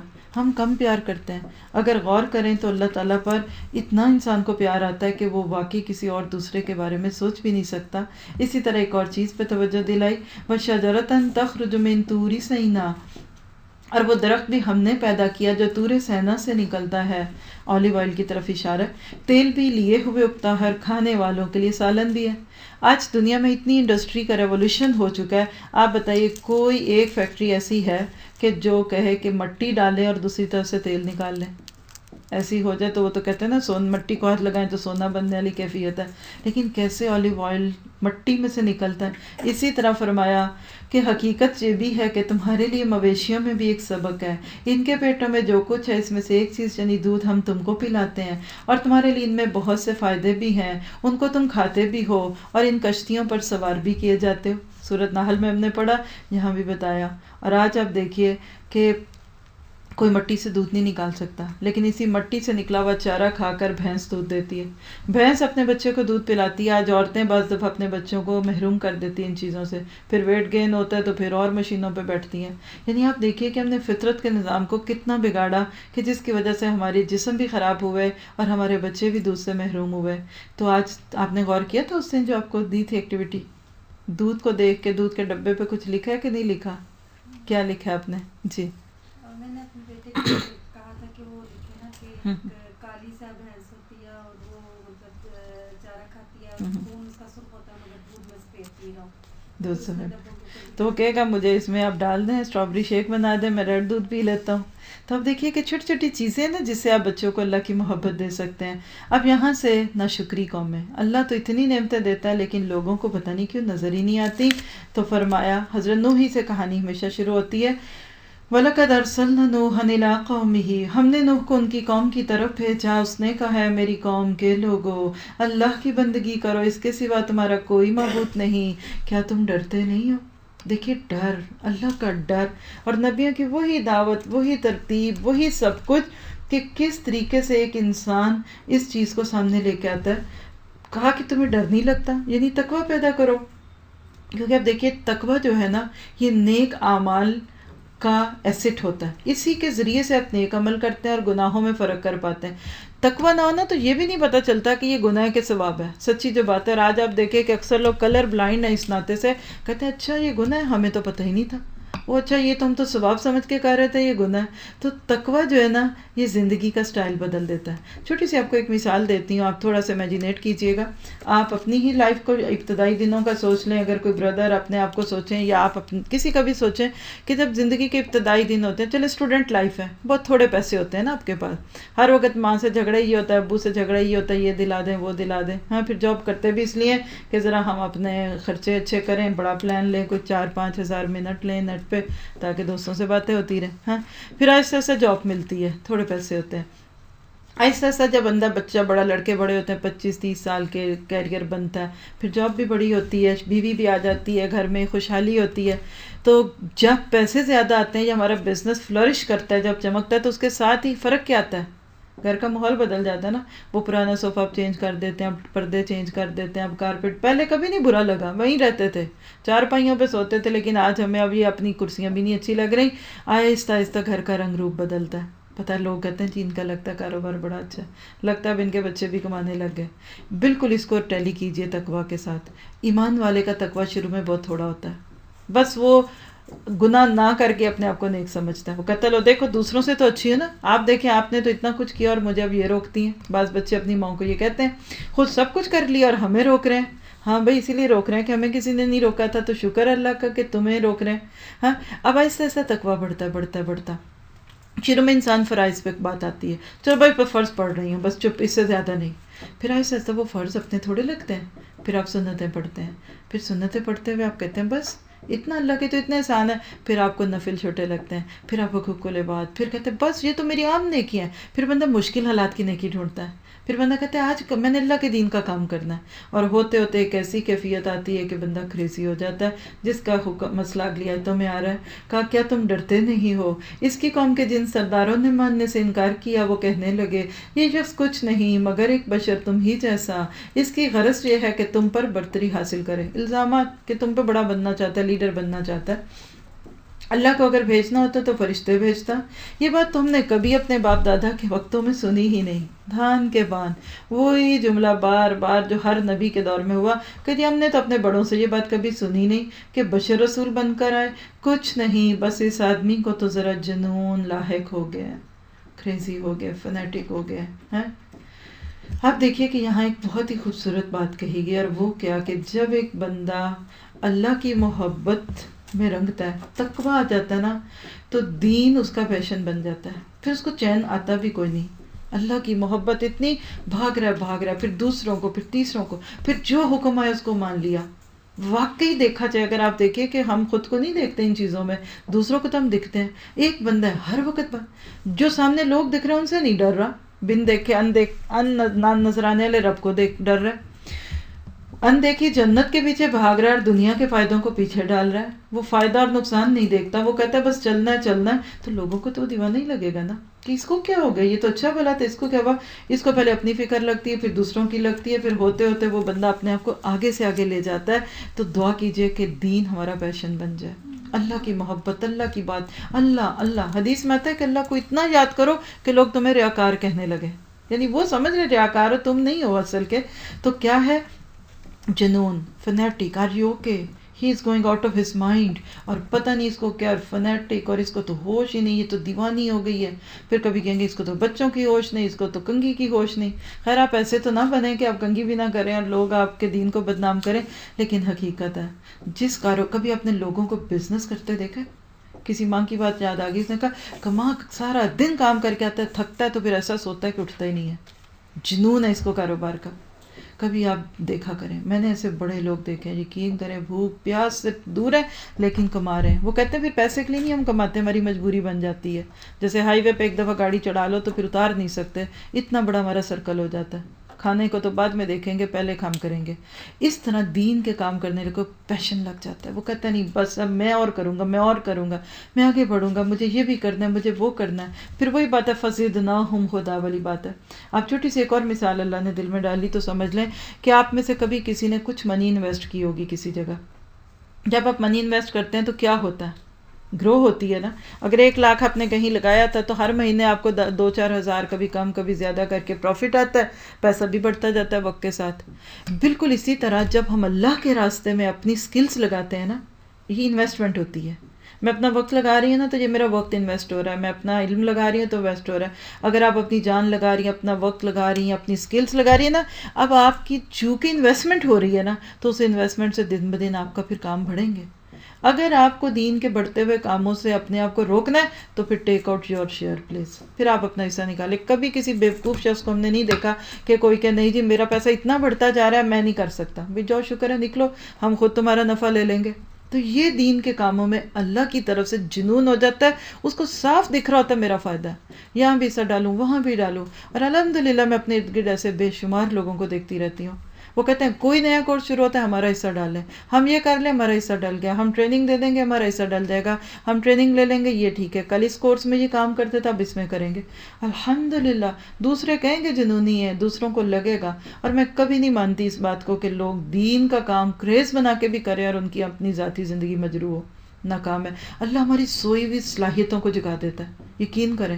کبھی آپ کو پتہ چلے نا کہ آپ کے گھر 10 مہمان آنے ہیں تو ہو سکتا ہے کہ آپ رات تک 2 کھانے بنا کے چائے کھانا کر کے تھوڑی گزارا کر لیں. اور اگر آپ کو کبھی پتہ چل جائے مہمان آ گئے اور 10 مہمان 1 گھنٹے میں آ رہے ہیں تو وہ 1 گھنٹے میں آپ سارے دن والے کام کر لیتی ہیں. ہوتا کہ نہیں ایسا؟ جب مشکل پڑتی ہے سوئی ہوئی صلاحیت آتی ہیں. تو دعا کریں ہمیں یہ دین کی مشکل سمجھ آئے. هو سماکم المسلمین هو اجتباکم جاہدوا فی اللہ حق جہادی، پچھلے پارے میں یہ سبق لے کر آئے ہیں. تو جتنا آپ دین کے کام دیکھیں گے ابھی یہ بھی کرنے والے، ابھی یہ بھی کرنے والے، ابھی ان کو بھی ابھی بھی، تو پھر ہم نہیں سو سکتے. ہم ایک ہی دن سوئیں گے انشاءاللہ، اور ایسی پیاری نیند کہ نم کا نومت العروس.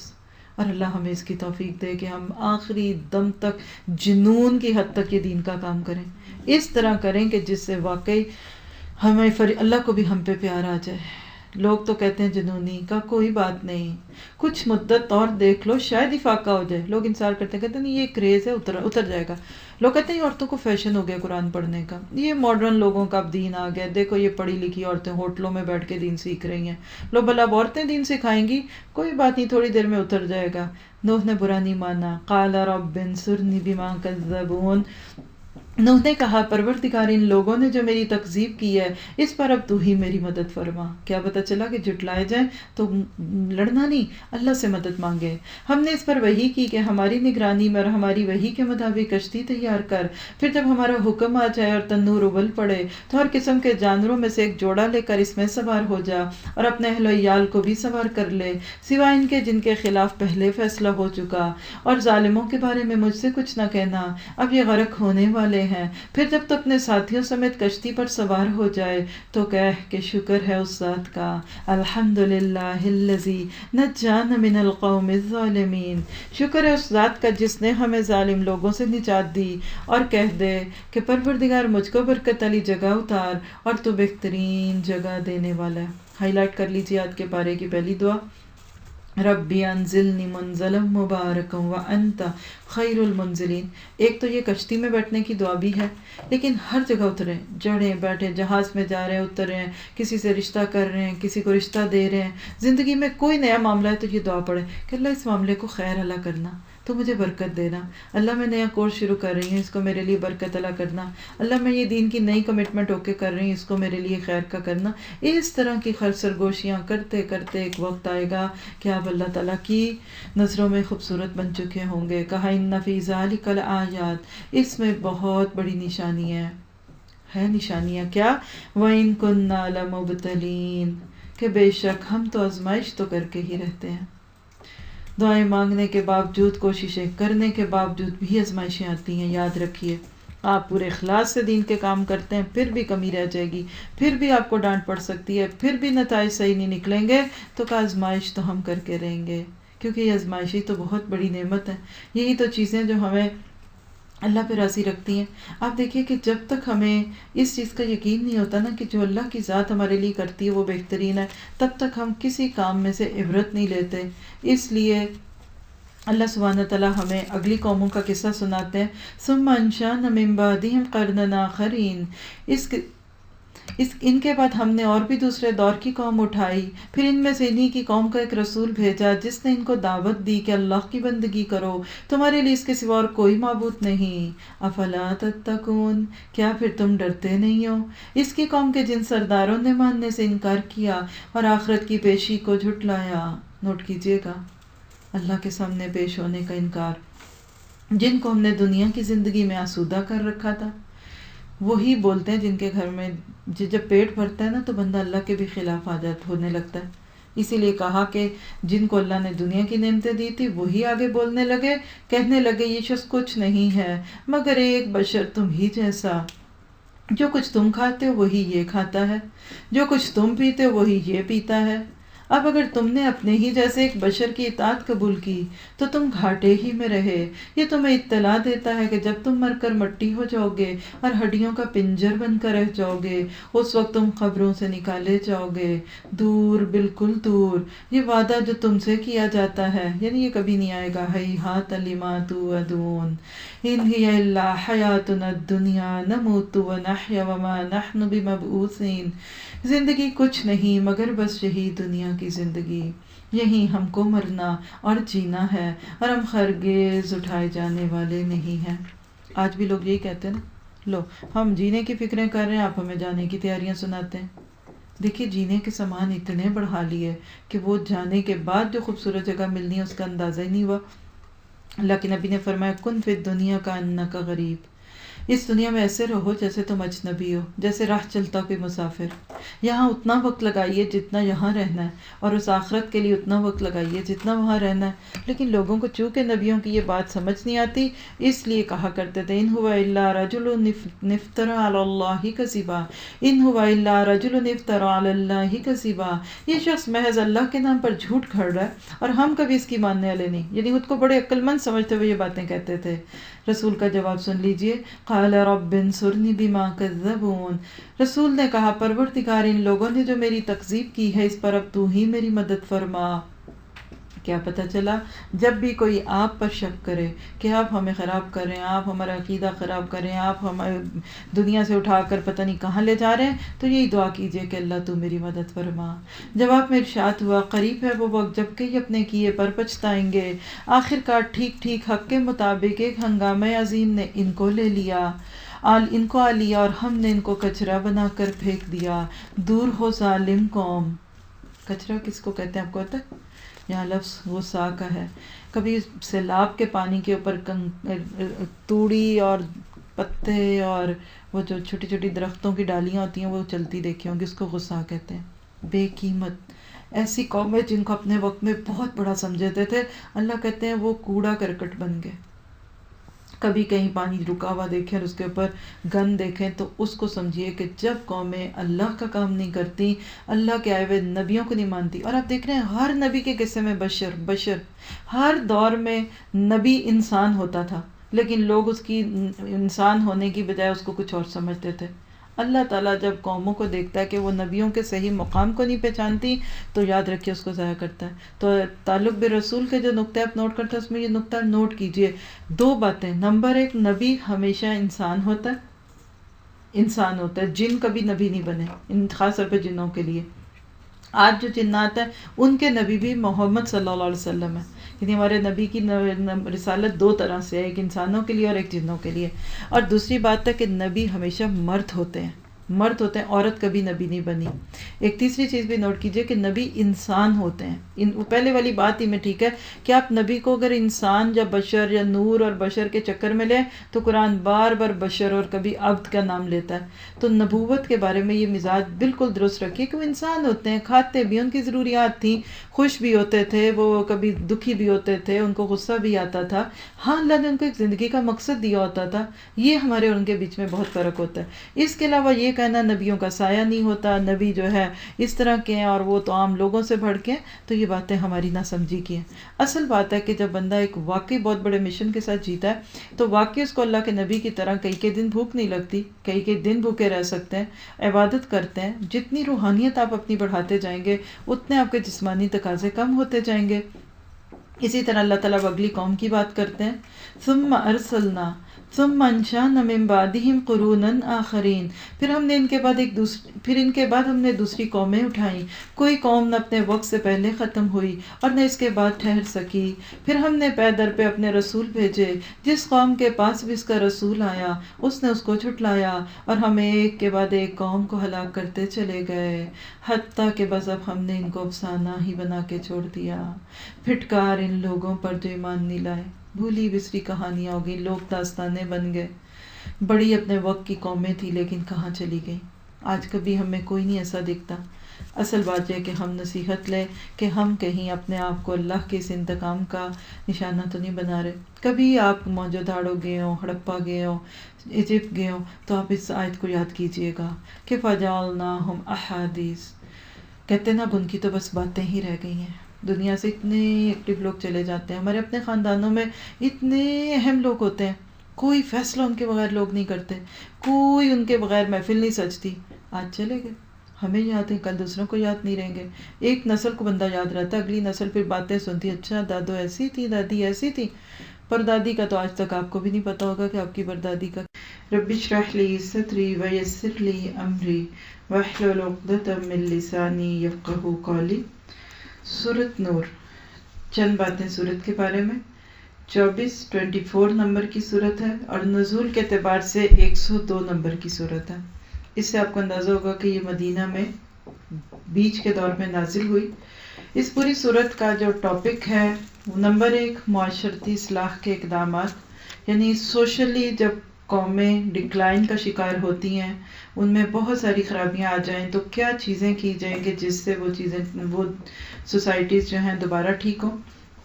دوسرا اس کا بیسک ٹاپک ہے انتظامی ہدایات اور احکامات، یعنی مینجمنٹ کے لیے کیا انسٹرکشنز اور کیا آرڈرز ہیں۔ تیسرا اس صورت میں آپ ایک دیکھیں گے جو خوبصورت پیرابلز، تمثیلیں، بہت خوبصورت مثالیں پیش کیں، جس میں اللہ نے اپنے نور السماوات ہونے کی بات کی، پھر بادلوں کی بات، پرندوں کی بات ہے، جس سے دکھایا گیا کہ مل جل کر کام کیسے کرو۔ یعنی اس صورت میں اجتماعی زندگی اور ٹیم ورک کے لیے بہت خوبصورت چیزیں ہیں، اور جس میں اطیع اللہ اور اطیع الرسول جو ہے بنیاد ہے۔ نور کا معنی ہوتا ہے روشنی، اور روشنی کیا ہے کہ کسی کو گائیڈ لائن مل جائے۔ سورت بنی اسرائیل جو کہ مکی سورت تھی، اس میں ہم ایک بات سن چکے کہ لا تقربوا الزنا، زنا کے قریب نہ جاؤ، یہ ایک اشارہ تھا۔ سورت نور میں بنیادی طور پر نبی صلی اللہ علیہ وسلم کی بیوی حضرت عائشہ پر لگنے والے ایک الزام کو بنیاد بنا کر کسی بھی سوسائٹی کی تطہیر کیسے کی جائے، اس کو پاک کیسا کیا جائے، یہ اس کا موضوع ہے۔ غزوہ بنو مصطلق کے بعد یہ زیادہ نازل ہوئی تھی۔ یہ ذہن میں رکھیے گا، ہر دور کا ایک فتنہ ہوتا ہے۔ جیسے حضرت ابراہیم علیہ السلام کے دور کا فتنہ شرک تھا، تو انہوں نے بتوں کو توڑا تھا اور اس سوسائٹی کو پاک کیا تھا۔ آج کے دور کا اگر آپ سے کوئی پوچھے کہ سب سے بڑا فتنہ یا وبا یا پلیگ کیا ہے، تو وہ بے حیائی ہے۔ جتنی زیادہ بے حیائی پھیلی اتنا زنا عام ہوا، جتنا زنا عام ہوا اتنے گھر ٹوٹے، جتنے گھر ٹوٹے اتنے بچے برباد ہوئے۔ نتیجہ کیا نکلا کہ جس طرح کوئی مشین خراب ہو تو اس کا پروڈکٹ خراب ہوتا ہے نا، یعنی ٹیڑھا چھاپ دیں گی کبھی مشینیں کبھی کچھ، تو پروڈکٹ خراب ہوتا ہے۔ نتیجہ کیا نکلا کہ آج کے دور میں ہم دیکھتے ہیں کہ جتنے گھر خراب ہوئے اتنے بچے خراب ہو گئے۔ بچوں میں آپ کو قتل تک دکھے گا، چھوٹے چھوٹے بچے قتل کرتے ہیں۔ خبریں آپ سنتے رہتے ہوں گے کہ اپنی محبوبہ شاید 10-11 سال کی عمر کے اندر کسی بچے نے ایک لڑکی کو پسند کرتا تھا، جب اس سے بات آگے نہ بڑھی تو اس کے گھر والوں اور اس کو اور بعد میں خود کو بھی قتل کیا۔ یعنی آپ دیکھ سکتے ہیں کہ وائلنس کتنا بڑھ رہا ہے۔ اسی طرح آپ دیکھیے کہ دوسری طرف آپ دیکھیں تو آج کے دور کا دوسرا مظلوم جو ہے وہ عورت ہے۔ اس پوری صورت میں ہمیں یہی چیزیں دکھیں گی، کچھ فگرز، کچھ چیزیں سامنے رکھیں گے انشاءاللہ صورت کو پڑھتے ہوئے۔ میں آپ سب سے ایک چھوٹی سی بس ریکویسٹ کروں گی کہ ہم نے الحمدللہ جب سے قرآن کا یہ سلسلہ شروع کیا، شعوری طور پر کوئی بھی ایسی بات نہیں کی، ہم نے ہمیشہ تعلق باللہ، تعلق برسول، آخرت، انہی چیزوں پہ بات کی ہے۔ ایسے لگتا ہے کہ سورت نور اب ہمارے لیے ایک ٹیسٹ ہے، جس کو آپ کہہ لیجئے کہ ہم چیک کرنا چاہتے ہیں کہ اتنی دوائی کھانے کے بعد اب ہمارے جسم کی کیا حالت ہے۔ تو آپ نے سورت نور کے احکامات کو بالکل اپنے اوپر لینے ہیں، اور اگر ابھی تک آپ کا تعلق باللہ ہی ٹھیک نہیں ہے، اللہ کی قدر نہیں، اللہ کو نہیں ہوا، تو یہ تو آپ کو بھی بتا دیتی ہوں کہ اس کی ایک بات بھی ہمیں سمجھ نہیں آئے گی۔ سمجھ آنا دور کی بات ہے، ماننے کو دل ہی نہیں چاہے گا. تو انشاءاللہ ہم اس بارے میں کچھ نہ کچھ چیزیں ساتھ ساتھ لیتے چلیں گے. سورت شروع کرتے ہیں. بسم اللہ الرحمن الرحیم. سورۃ انزلناها وفرضناها وانزلنا فیها آیات بینات لعلکم تذکرون. یہ ایک سورت ہے جس کو ہم نے نازل کیا. ہائی لائٹ کریں، اللہ نے نازل کیا، کسی مولوی کی بات نہیں ہے. کس اللہ نے؟ جس کا ذکر پیچھے بارے میں ایسی باتیں نہیں سوچ سکتا کہ وہ اس کو کسی جگہ ایسا رکھے. تو اللہ سبحانہ تعالیٰ فرماتے ہیں کہ جب بھی لوگ انسانوں کے بنائے ہوئے قوانین بنائیں گے تو اس کے اندر ضرور ایک دوسرے پر زیادتی کریں گے. کوئی مرد بھی ایون یہ نہیں پسند کرتا کہ میری بیوی جو میرے پہلو میں ہے اس کے دل میں کوئی اور مرد بسا ہو. آج بہت سارے گھرانے جو بن بن کے ٹوٹ رہے ہیں نا، اس کی بہت بڑی وجہ یہ ہے کہ ہماری ضرورت سے زیادہ دی اور لی ہوئی آزادی. تو اللہ سبحانہ تعالیٰ اتنے سال مسلمانوں کو اتنا کچھ دینے کے بعد اب جو حکم دیتے ہیں وہ کیا ہے؟ مدینہ میں آ چکے تھے، 5-6 سال گزر چکے تھے مدینہ کو بنے ہوئے، 13 سال تک صحابہ کرام کا تزکیہ ہو چکا تھا، وہ اسلام کے نام پہ مارے کھا چکے تھے، توحید ربوبیت الوہیت اور اللہ کے نام ان کے دل دماغ کی تختیوں پہ لکھے جا چکے تھے. اب قوانین دیے جا رہے ہیں، اور وہ کیا؟ الزانیۃ والزانی فاجلدوا کل واحد منہما 100 جلدہ. زانیہ عورت اور زانیہ مرد، زانیہ عورت اور زانی مرد دونوں میں سے ہر ایک کو 100 کوڑے مارو. اور ان پر ترس کھانے کا جذبہ اللہ کے دین کے معاملے میں تم کو دامن کی اتنا ہو، اگر تم اللہ اور روز آخر پر ایمان رکھتے ہو. دیکھو ان کو سزا دیتے وقت ان کے پاس اہل ایمان کا ایک گروہ موجود رہے. آج آپ دیکھیے کہ دنیا نے جس چیز کو پبلسائز کیا ہے نا، وہ زنا اور وہ ساری چیزیں جس سے زنا عام ہوتا ہے. اس سے فائدہ کیا ہوا، نقصان کیا ہوا؟ بعض نے بچوں کو 6, 7, 8 سال کی عمر میں اسکولوں میں بٹھا کے پورا باڈی پڑھا دی، عورت اور مرد جسم، لڑکی لڑکے کا فرق بتا دیا. نتیجہ کیا ہوا؟ اتنی لذت بڑھی، اتنی یہ خواہش بڑھی. یقین کریں کہ اب تو مجھے ایسے لگتا ہے کہ 7-8 سال کا بچہ بھی جو ہے، 7-8 سال کے بچے کو بھی آپ یہ نہیں کہہ سکتے کہ وہ اپنے آپ کو، اپنی نظروں کو پاک رکھتا ہوگا. جبکہ اسلام کیا چاہتا ہے کہ چیزوں کے آفٹر ایفیکٹ سامنے رکھے جائیں. مثلا آپ دیکھیے کہ اگر ایڈز کا مریض ہے، آپ دیکھیے کہ جب ایڈز کے خلاف کمپین چلتی ہے تو اس میں کیا چیز ہوتی ہے؟ وہ یہ ہوتا ہے کہ اس کا اینڈ دکھاتے ہیں کہ اس سے یہ بیماری ہے. وہ پروسیس تو نہیں دکھا سکتے کہ جس کی وجہ سے گناہ ہوتا ہے، زنا ہوتا ہے اور پھر یہ گندگی ہوتی ہے. اسلام کیا چاہتا ہے کہ کسی سوسائٹی کی تطہیر اور پاکی ایسی ہو کہ اگر کوئی لڑکا یا لڑکی یا مرد اور عورت ایسا کام کریں پھر لوگوں کے بیچ میں اس کو دکھایا جائے. یہ نہیں کہا کہ آپ بڑے بڑے کیمرے منگوا لیں اور BBC اور CNN اور فلاں فلاں کی، بلکہ ایسے تھوڑے بہت لوگوں کے بیچ میں یہ معاملہ ہو تاکہ ان کو پتہ چلے. پبلسٹی نے کیا کیا؟ لوگوں کو گناہ کی لذت دکھائی، ایسے پیو، یہ کرو، وہ کرو.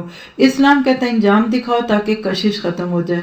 اور یہ سب کچھ جب ہو جائے گا تو آپ دیکھیں گے کہ اس کے بعد وہ معاشرے بنیں گے کہ جہاں اتنے ایلیجیبل بچے نہیں ہوں گے، ناجائز بچے، جس کو ہمارے کلچر میں حرامی بچے لوگ کہتے تھے. آج ان کلچرز میں اس کو قبول کر لیا گیا.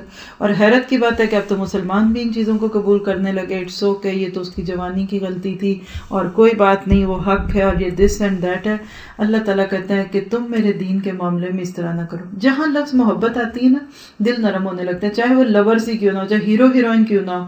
لوگ ایسے سوچ لیتے ہیں کہ ایسے لوگوں کو کچھ نہیں کہنا چاہیے. مزے کی بات دیکھیے، جہاں یہ صورت نازل ہوئی کتنا پروپیگنڈا تھا اس وقت بھی اسلام کے خلاف. مسلمانوں کے دشمن کافر بھی تھے، مشرکین بھی تھے، یہود اور نصارہ تھے. ایک لفظ کسی جگہ آپ کو نہیں ملتا کہ کسی نے اسلام کی ان سزاؤں پہ بات کی ہو. یہ کب ہوا؟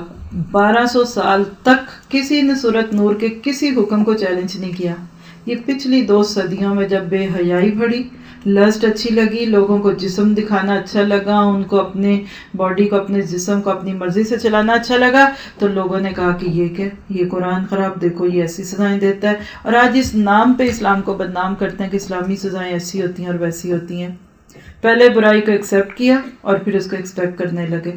اور بعض دفعہ تو بعض مرد بھی یہ کہتے ہیں we are very much understandable husband. اللہ تعالیٰ کہتے ہیں کہ ایسا انڈرسٹینڈیبل ہسبینڈ تو دیوس ہوگا کہ جو اپنی بیوی کے اندر کوئی برائی دیکھے اور اس کو نہ روکے. اس لیے فرمایا کہ ایسے لوگ وہ سوسائٹی کے اندر ایک کینسر کی طرح ہیں، ان کو چھوڑ دو. ہم پہلے ان چیزوں کو جب دیکھتے ہیں پسند کر لیتے ہیں، اور اس کے بعد پھر ہم کہتے ہیں کہ کوئی بات نہیں ہے نا، اب یہ تو پھر ہوتا ہی ہے، اس عمر میں تو یہ ہوتا ہی ہے. کتنا عام جملہ ہے ہمارے لوگوں میں کہ جی جوانی میں تو پھر ایسے ہو ہی جاتا ہے، اور باہر رہتے ہوئے تو کوئی بات ہی نہیں سکتا. ہاں یہاں تو گرل فرینڈس ہوتی ہیں، اور یہاں تو اب لڑکیوں کے بوائے فرینڈس بھی ہو گئے.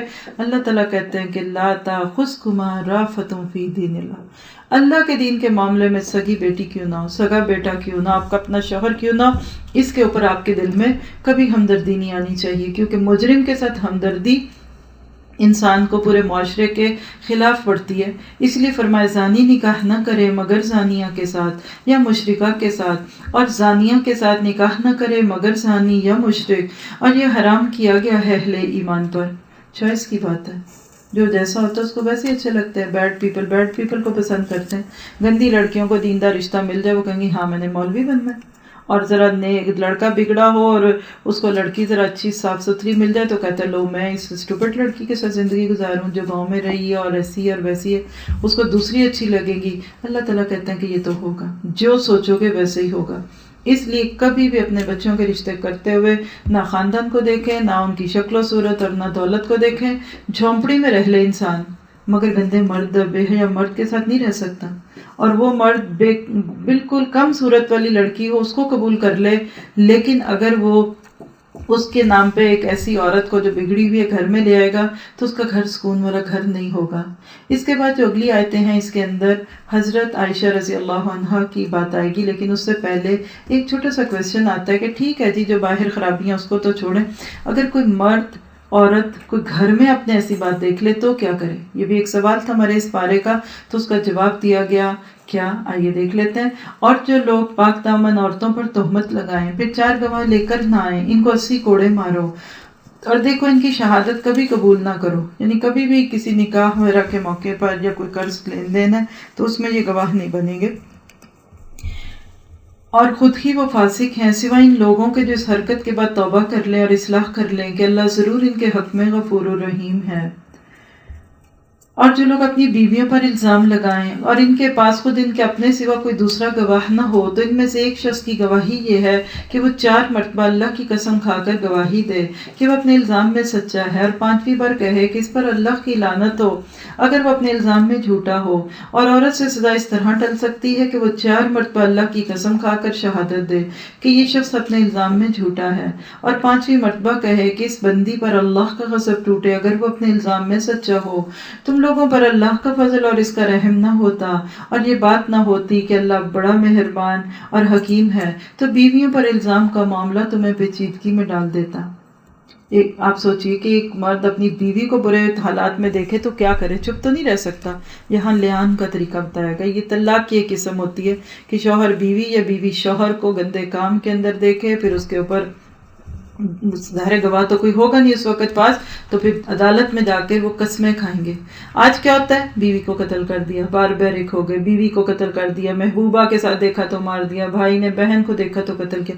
نیور. اسلام اتنا صبر سکھاتا ہے کہ ایک مرد ایون اپنی بیوی کو غلط کام کرتا دیکھے تو خود نہیں مار سکتا، وہ مارے گا تو پکڑا جائے گا، الزام لگائے گا تو پھر اس کو لیان کے لیے تیار رہنا چاہیے، جس کے بعد پھر کبھی گھر نہیں بستا، یعنی قطعی طلاق ہو جاتی ہے. اتنا خوبصورت اسلام، اور میں سوچتی ہوں کہ کتنا اسلام عورت کو سیکیور کرتا ہے.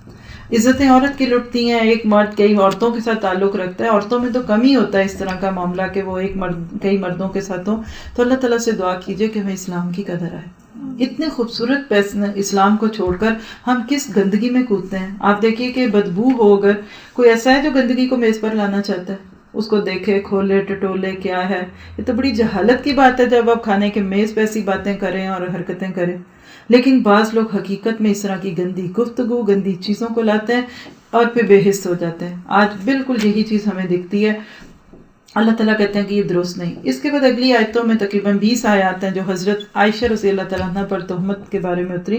معروف واقعہ ہے، اگر آپ میں سے کوئی سن چکا ہے تو نہیں سن چکا، لیکن قصہ مختصر جو بات کا خلاصہ تھا کہ اللہ کے نبی کی بیوی حضرت عائشہ آپ کے ساتھ تھی ایک جنگ میں.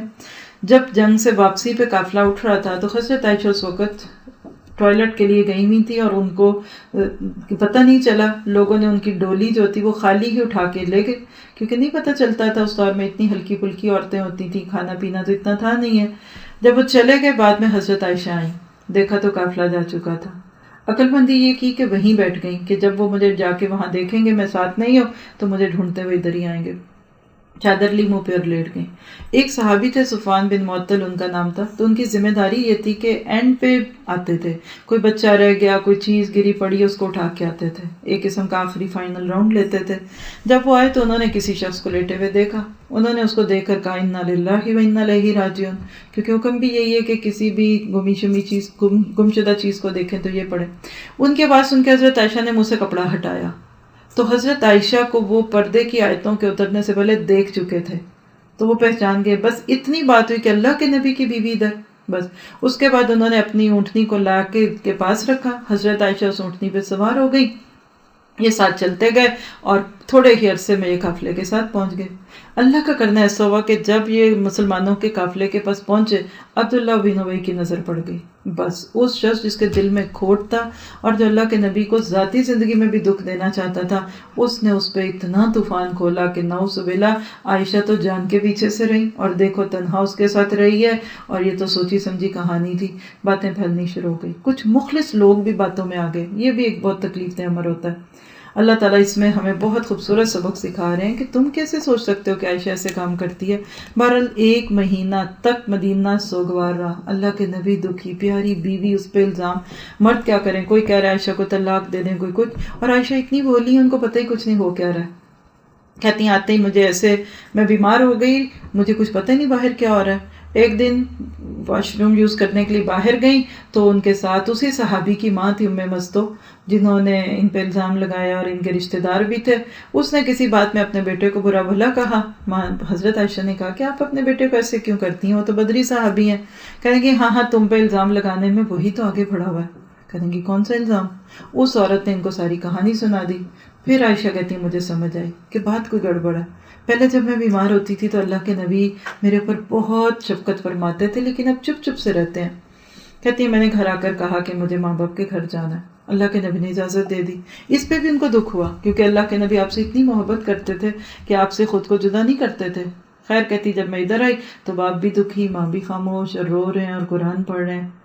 پھر انہوں نے کہا کہ اگر میں سچ بولوں گی تو آپ مانیں گے کوئی نہیں، کیونکہ جھوٹ سن سن کے آپ کو اتنی عادت ہو گئی ہے کہ میری بات آپ کو اچھی نہیں لگے گی، اور اگر میں جھوٹ بولوں گی تو آپ فوراً خوش ہو جائیں گے۔ تو بہرحال کچھ عرصہ یہ وقت رہا، پھر اللہ کا حکم ہوا، اللہ کے نبی ان کے گھر آتے، بات پوچھتے چلے جاتے۔ تو ایک دن عائشہ ہی کے گھر میں تھے کہ یہ جو آیتیں اب ہم پڑھنے لگے ہیں یہ اللہ کے نبی پہ نازل ہوئی۔ بہت سارا سبق ہے ہمارے اندر کہ بندہ سچا ہو، اللہ پہ توکل کرے تو اللہ تعالیٰ اس کی بے گناہی ضرور ثابت کرتا ہے۔ ان الذین جاؤوا بالافک عصبۃ منکم لا تحسبوه شرا لکم، جو لوگ یہ بہتان کھڑ کر لائے ہیں وہ تمہارے اپنے اندر ہی کا ٹولہ ہے۔ یہ بھی نوٹ کر لیں، گھر کا بھیدی لنگڑ ڈھائے، باہر والوں سے انسان کو اتنا دکھ نہیں ہوتا، اتنا نقصان نہیں ہوتا جتنا اندر والوں سے ہوتا ہے۔ اور سن 6 ہجری بنو مستلق کے بعد یہ واقعہ پیش آ رہا تھا۔ اللہ کہتے ہیں اپنے ہی لوگ ہیں جو ایسی باتیں کر رہے ہیں۔ اس واقعے کو اپنے حق میں شر نہ سمجھو بلکہ یہ تمہارے لیے خیر ہی ہے۔ اس کو ہائی لائٹ کیجئے، تدبر کے قابل نقطہ ہے۔ لا تحسبوه شر لکم، بعض دفعہ زنا تک کا الزام انسان پہ لگ سکتا ہے، گناہ کی زندگی ہے، آپ کسی بہت بڑے گناہ میں انڈلج ہو گئے، غم نہ کریں، اسی میں خیر ہوگی۔ بعض دفعہ ہم کو بہت بڑا گناہ کر لیتے ہیں، سمجھی میں نہ سمجھی میں، کبھی مجبوری میں، کبھی جذبات میں۔ فکر نہ کیجیے، وہ خیر ہوگا، کیونکہ وہ آپ کو گلٹ کے ساتھ قرآن میں لے آیا، اور قرآن پڑھ کے آپ کو جو رونا آئے گا جو ہوگا وہ آپ کے گناہ کو معاف کرا دے گا۔ تو بعض دفعہ اللہ ہم سے بہت بڑا گناہ اس لیے کراتا ہے کہ اس کے بعد پھر ہم اسی گلٹ کے ساتھ واپس آ کے اتنی بڑی نیکی کریں۔ جس نے اس میں جتنا حصہ لیا اس نے اتنا ہی گناہ سمیٹا۔ یعنی اگر کسی نے اس میں ایک لفظ بھی کہا نا عائشہ ایسی اور ویسی ہے، گناہ ہوگا۔ ہم سب کے لیے اس میں سبق ہے۔ کبھی کسی کی ماں، بہن، بیٹی کے لیے کوئی بات نہ کرے۔ تمہیں پتہ وہ بچہ کس کا ہے، تمہیں پتہ اس کی تو اس کے دوست سے شکل ملتی ہے، اس کی بیوی کے تو اس سے تعلقات ہے، یہ تھے۔ Don't say any thing. اس زبان کو پکڑ کر انسان دن میں کئی بار اگر پکڑ کے اس کو قابو میں رکھے تو انشاءاللہ انسان کے لیے یہ فائدے کی چیز ہوگی۔ اور جس شخص نے اس کی ذمہ داری کا بڑا حصہ اپنے اوپر لیا اس کے لیے تو عذاب عظیم ہے۔ عبداللہ بن ابی کی طرف اشارہ۔ جس وقت تم لوگوں نے اسے سنا تھا اس وقت کیوں نہ مومن مردوں اور عورتوں نے اسے مومن مردوں اور عورتوں نے اپنے آپ سے نیک گمان کیا، اور کیوں نہ کہہ دیا کہ یہ تو کھلا بہتان ہے۔ یہ بھی ایک ادب کی بات ہے۔ اگر آپ ایک پاک معاشرہ چاہتے ہیں تو کبھی کسی دیندار یا کسی بھی انسان کے بارے میں کوئی بات ہے تو پہلے سوچیں کہ کیا میں عائشہ کی جگہ ہوتی تو یہ کرتی، تو پھر تم اس کے اوپر کبھی بھی بدگمانی نہ کرو۔ وہ لوگ اپنے الزام کے ثبوت میں 4 گواہ کیوں نہ لائے، اب کہ جب کہ وہ گواہ نہیں لائے ہیں تو اللہ کے نزدیک وہی جھوٹے ہیں۔ اگر تم لوگوں پر دنیا اور آخرت میں اللہ کا فضل اور رحم و کرم نہ ہوتا تو جن باتوں میں تم پڑ گئے تھے ان کی پاداش میں بڑا عذاب تم کو آ لیتا۔ ذرا غور تو کرو اس وقت تم کتنی سخت غلطی کر رہے تھے جبکہ تمہاری ایک زبان سے دوسری زبان اس جھوٹ کو لیتی جا رہی تھی، اور تم اپنے منہ سے جو وہ کچھ کہے جا رہے تھے جس کے متعلق تمہیں کچھ علم نہ تھا، تم اسے ایک معمولی بات سمجھ رہے تھے، حالانکہ اللہ کے نزدیک یہ بہت بڑی بات تھی۔ نوٹ کیجئے گا آج ہم کتنی باتیں کرتے ہیں، یقین کیجئے ہماری غیبتیں، ہمارے فون کے بل، ہماری چیزیں موسٹلی لوگوں کو ڈسکس کرنے پہ ہوتی ہیں۔ وعدہ کر لیجئے کہ آج سے میں نے اپنی زبان کو پاک کرنا ہے۔ مت بولیے، خاموش رہیں گے تو فائدہ ہوگا، غلط بولیں گے تو بہت بڑی بات ہے، ایک لفظ بعض دفعہ میں جہنم میں پہنچا دے گا، اور خاص طور پہ کسی دیندار، کسی نیک کا اسکینڈل، یہ اسکینڈل ہی تو ہے آج، کہیں اداکاروں کے اسکینڈلز، کہیں سیاسی لیڈروں کے، اور کبھی ان کے بچوں کے، اتنی گندی ای میلز لوگوں کو فارورڈ کرتے رہتے ہیں لوگ، یہ دیکھیں فلاں وزیر کے بچے کیا کر رہے ہیں، فضا ہم کیا کریں، رونے کے لیے بھیجتے ہیں ایسی چیزیں، مت بھیجیں۔ یاد رکھیے ایسی چیزوں کا نقصان کیا ہے، اس کو ہائی لائٹ کیجیے گا۔ اگلی آیتوں میں اللہ تعالیٰ ایک بہت خوبصورت بات بتا رہے ہیں، اس آیت کو پہلے پورا کریں گے۔ اللہ تم کو نصیحت کرتا ہے آئندہ کبھی ایسی حرکت نہ کرو اگر تم مومن ہو، اللہ تمہیں صاف صاف ہدایات دیتا ہے، وہ علیم اور حکیم ہے۔ ان الذین یحبون ان تشیع الفاحشۃ فی الذین آمنوا لہم عذاب علیم۔ جو لوگ چاہتے ہیں کہ ایمان لانے والوں کے گروہ میں فحش پھیلے، وہ دنیا اور آخرت میں دردناک سزا کے مستحق ہیں۔ اللہ جانتا اور تم نہیں جانتے۔ اگر اللہ کا فضل و کرم تم پر نہ ہوتا تو یہ بات نہ ہوتی کہ اللہ بڑا شفیق و رحیم ہے، تو وہ چیز جو ابھی تمہارے اندر پھیلائی گئی بدترین نتائج دکھا دیتی۔ یہ تدبر کی آیت ہے۔ دیکھیے یہاں آپ کو نان مسلمز کے ہدف دکھائے گئے کہ خاص طور پہ ایمان والوں میں بے حیائی پھیلے، اور یقین کیجئے آج کے دور کا بت اور آج کے دور کا فتنہ کہ ہماری نسلوں کو بے حیا بنا دے۔ ان کو اس کی کوئی پرواہ نہیں کہ ہم نماز پڑھتے ہیں کہ نہیں پڑھتے۔ آج پوری دنیا میں یہ قسم کا ان لوگوں کا ہدف ہے کہ مسلمانوں کے بچے بے حیا ہو جائیں۔ پیچھے پڑ چکے ہیں کہ حضرت آدم اور حوا نے جو ہی حرام پھل کھایا تو جسم سے لباس اتر گیا۔ آج نسلوں کو اس پہ ڈالا ہوا ہے، اور آپ دیکھیے کہ آپ کا حال حلیہ، آپ کا ظاہری چیز بتاتی ہے لوگوں کو کہ آپ کون ہیں۔ آپ کہتے ہیں اندر سے ہم بہت نیک ہیں۔ میں آپ کو مثال دیتی ہوں کہ آپ کوئی بھی سبزی خریدتے ہیں، کہاں سے خریدتے ہیں؟ ظاہر دیکھ کے لیتے ہیں نا۔ اوپر سے اگر جھریاں پڑی ہیں اور دکاندار کہ نہیں یہ سبزی اندر سے بڑی صحیح ہے، لے لو، فریش ہے، نہیں مانیں گے۔ خربوزے کو وہ تربوز بنا کے دے گا تو لے لیں گے؟ نہیں لیں گے۔ اس طرح اللہ تعالیٰ کہتے ہیں مومن، ایمان والا مسلمان جس کا نام فاطمہ ہے، جس کا نام عائشہ ہے، جس کا نام مریم ہے، جس کا نام ختیجہ ہے، کتنے خوبصورت نام رکھتے ہیں ہم اپنے بچوں کے، ساجدہ، عابدہ، ماجدہ، ان کے حلیے کیا ہیں؟ ان کو دیکھ کے لوگ کیا کہتے ہوں گے یہ کون ہے؟ ہم وہ بننا چاہتے ہیں جو ہم ہیں نہیں، اور یہ ان کا پروپیگنڈا ہے کہ ان کی نسلوں کو اتنا زیادہ ذہنی طور پہ غریب کر دو کہ ان کو اپنے کپڑے پہنتے ہوئے شرم آئے، ان کو اپنی زبان بولتے ہوئے شرم آئے، کیونکہ یہ دوسروں کے اندر آ گئے۔ آپ دیکھ لیجئے کہ جب کسی چیز کے بارے میں شک ہوتا ہے نا تو انسان 100 تعویلیں کرتا ہے، پھر کہتے کیا ہوتا ہے، نہیں میری نیت تو اچھی ہے، میری زبان تو اچھی ہے، شیطان تو نہیں اچھا۔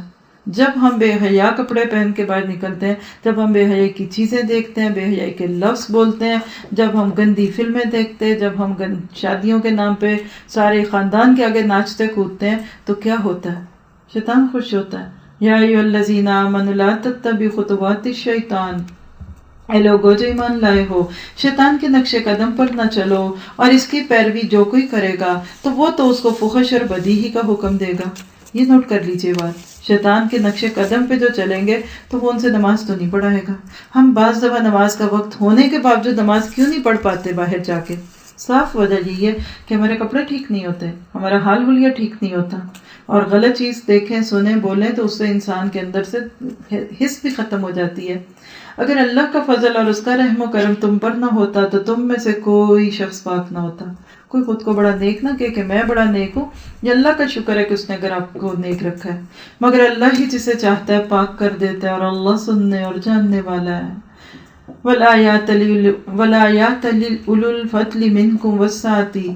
تم میں سے جو لوگ صاحب فضل اور قدرت والے ہیں وہ اس بات کی قسم نہ کھا بیٹھیں کہ اپنے رشتہ دار مسکین اور مہاجر فی سبیل اللہ لوگوں کی مدد نہ کریں گے.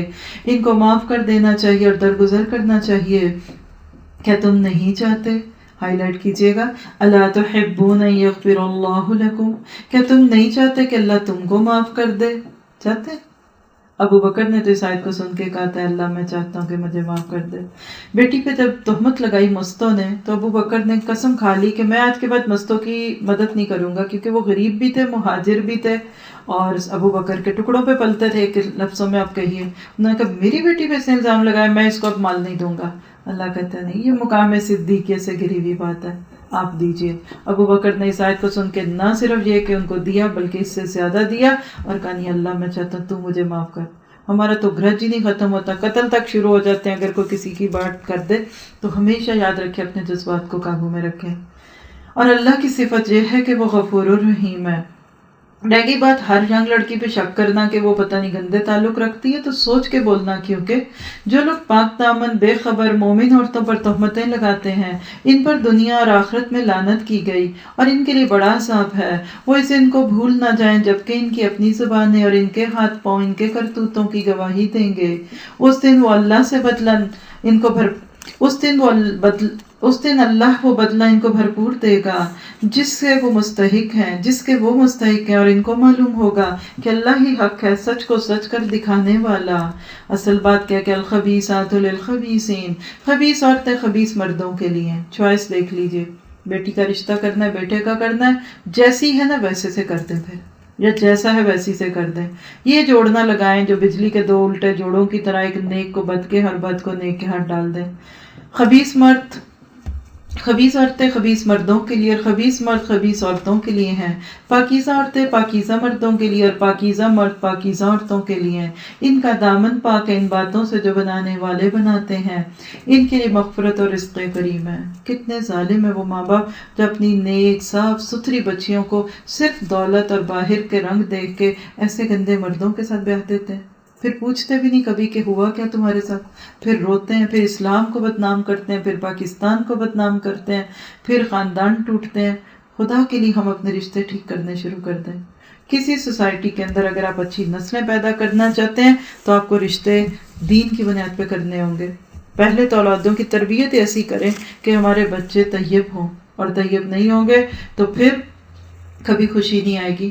اب یہاں تک زنا کی بات کر کے اور اس کا واقعہ بیان کیا، یہاں سے لے کے پارے کے تقریباً اینڈ سے سورت کے اینڈ سے تھوڑی پہلے تک وہ ریمیڈیز ہیں، وہ سد ذرائع ہیں کہ جو زنا کو روکتے ہیں. کیوں برائی پھیلتی ہے، کیا بے حیائی ہے، اس کی وجہ بتائی گئی کہ کیا مینز لو، کیا تم اپنے لیے پریکاشنز لو کہ تمہاری سوسائٹی پاک ہو جائے. سوسائٹی کی تدخیر ہے. اور یہاں دیکھیے کہ اللہ تعالیٰ نے پہلے جو شروع کی جو چیزیں ہیں نا، یہ حکومت کو مخاطب کیا ہے کہ اجتماعی نظام پیدا کرو، تم اسلام کو نافذ کرو، اس کی سزائیں لگاؤ. اب اس کے بعد معاشرتی لیول پہ آ رہا ہے. اس سے اگلی ہی آیت نمبر 30 سے مردوں کو ان کی ذمہ داریاں دی جائیں گی، اور 31 سے آگے کی آیتوں میں عورتوں کو. یعنی بگ لیول سے اسمال لیول پہ رکھا کہ یہ نہیں ہو سکتا کہ ایک دم تم ایک بگڑے ہوئے معاشرے کو ٹھیک کر دو گے. نہیں، سٹیپ بائی سٹیپ، پہلے عورتیں اپنی حق پہچانے، پھر مرد پہچانے، پھر فیملیز مانے، اور اس کے بعد پھر حکومت نافذ کر دے گی. الٹی گنگا کبھی نہیں بہتی. آئیے ان واقعات کو سنتے وقت ساتھ ساتھ دل میں اللہ کا شکر ادا کریں کہ اللہ تو نے ہمیں کتنا خوبصورت دین دیا جو ہمیں چھوٹی چھوٹی باتوں کی رہنمائی کرتا ہے. اور یہ ساری جو باتیں بھی ہم پڑھنے لگے یہ بچوں کو بھی سکھائیے. چھوٹے بچوں سے جب تربیت کا آغاز شروع کیا جاتا ہے تو پھر بڑے ہونے تک وہ یوزڈ ہو چکے ہوتے ہیں. یا ایھا الذین آمنوا لا تدخلوا بیوتا غیر بیوتکم، اے لوگوں جو ایمان لائے ہو اپنے گھروں کے سوا دوسرے گھروں میں داخل نہ ہوا کرو جب تک کہ گھر کے لوگوں سے اجازت نہ لے لو اور گھر والوں پر سلام نہ بھیج لو. یہ طریقہ تمہارے لیے بہتر ہے. توقع ہے کہ تم اس کا خیال رکھو گے. پھر اگر وہاں کسی کو نہ پاؤ تو داخل نہ ہو جب تک کہ تم کو اجازت نہ دی جائے، اور اگر تم سے کہا جائے کہ واپس چلے جاؤ تو واپس ہو جاؤ، یہ تمہارے لیے زیادہ پاکیزہ طریقہ ہے۔ آپ سوچ سکتے ہیں آج ہمارے ہاں کیا کلچر ہے؟ سرپرائز کلچر، بتائے بغیر کسی کو پھولوں کی باسکٹ، مٹھائی کا ڈبہ لے کے جھٹ فون باہر پہنچ جاتے ہیں، وہاں آ گئے ہیں، ویلکم۔ اب گھر والے پریشان ہیں، آپ ذرا سوچیں آپ اتنے اتفاق سے گئی اور گھر والے کہہ رہے ہیں سوری ارجعو، وہیں رونے لگ جائیں گے، فون کھٹکائیں گے۔ آج کے بعد میں نہیں جاؤں گی کبھی ان کے گھر۔ ایک صحابی تھے، وہ کہتے تھے ساری زندگی اس آیت پہ عمل کی خواہش میں رہا، کسی کے گھر جاؤں اور کوئی مجھے کہہ دے پلٹ جاؤ اور میں قرآن کے حکم پہ عمل کرتے ہوئے پلٹ جاؤں۔ آج ہم بڑے بڑے قریبی رشتوں میں یہ سرپرائز دیتے ہیں کہ اچانک چلے جاؤ، ناپسندیدہ۔ شوہر کے لیے بھی یہ چیز پسندیدہ نہیں کہ بیوی کے بتائے بغیر دور سے آئے، کسی ملک سے، شہر سے، اور اچانک پہنچ جائے۔ اس سے رشتے خوبصورت ہیں۔ اسلام کیا چاہتا ہے کہ گھر والوں کی بھی عزت ہو، اور انسان گھر میں ہر وقت اس طرح نہیں ہوتا کہ دوسروں کو دکھائے۔ شوہر کے سامنے بھی آپ نہیں جا سکتے، آپ کسی اپنے محرم رشتہ دار کو نہیں دکھا سکتے۔ بعض دفعہ انسان اپنی کوئی ذاتی کام کر سکتا ہے، کوئی اپنی ہائیجین کا انتظام کر رہا ہوتا ہے، تو اللہ تعالیٰ کہتے ہیں کہ جو کچھ تم کرتے ہو اللہ اسے خوب جانتا ہے۔ البتہ تمہارے لیے اس میں کوئی حرج نہیں کہ ایسے گھروں میں داخل ہو جاؤ جو کسی کے رہنے والے نہ ہو، یعنی ہوٹل میں چلے جاؤ، موٹل میں چلے جاؤ، کوئی مال میں چلے جاؤ، جہاں کہ کوئی کسی کے پردے کی کوئی بات نہیں ہے اور تمہارے فائدے یا کام کی کوئی چیز ہو۔ تم جو کچھ ظاہر کرتے ہو اور جو کچھ چھپاتے ہو اللہ کو اس کی خبر ہے۔ اب اس کے بعد مردوں کی ذمہ داری، حکومت، پھر خاندان، اور اب مرد۔ آپ کہتے ہیں پردہ عورت کا، ساتھ ہی پردے کے لفظ کے ساتھ عورت ذہن میں آتی ہے۔ لباس اچھے پہنے عورت پہنے، برقع پہنے عورت پہنے۔ دیکھیے اللہ نے مردوں کو پہلے کہا کل للمؤمنین یغضوا من ابصارہم، اے نبی مومن مردوں سے کہو کہ اپنی نظریں بچا کر رکھیں اور اپنی شرمگاہوں کی حفاظت کریں۔ کیوں؟ اس لیے کہ ذالک ازکی لہم، یہ طریقہ ان کے لیے زیادہ پاکیزہ تر ہے، اور جو کچھ وہ کرتے ہیں اللہ ان سے باخبر رہتا ہے۔ کہاں سے آغاز ہوا؟ نظروں سے۔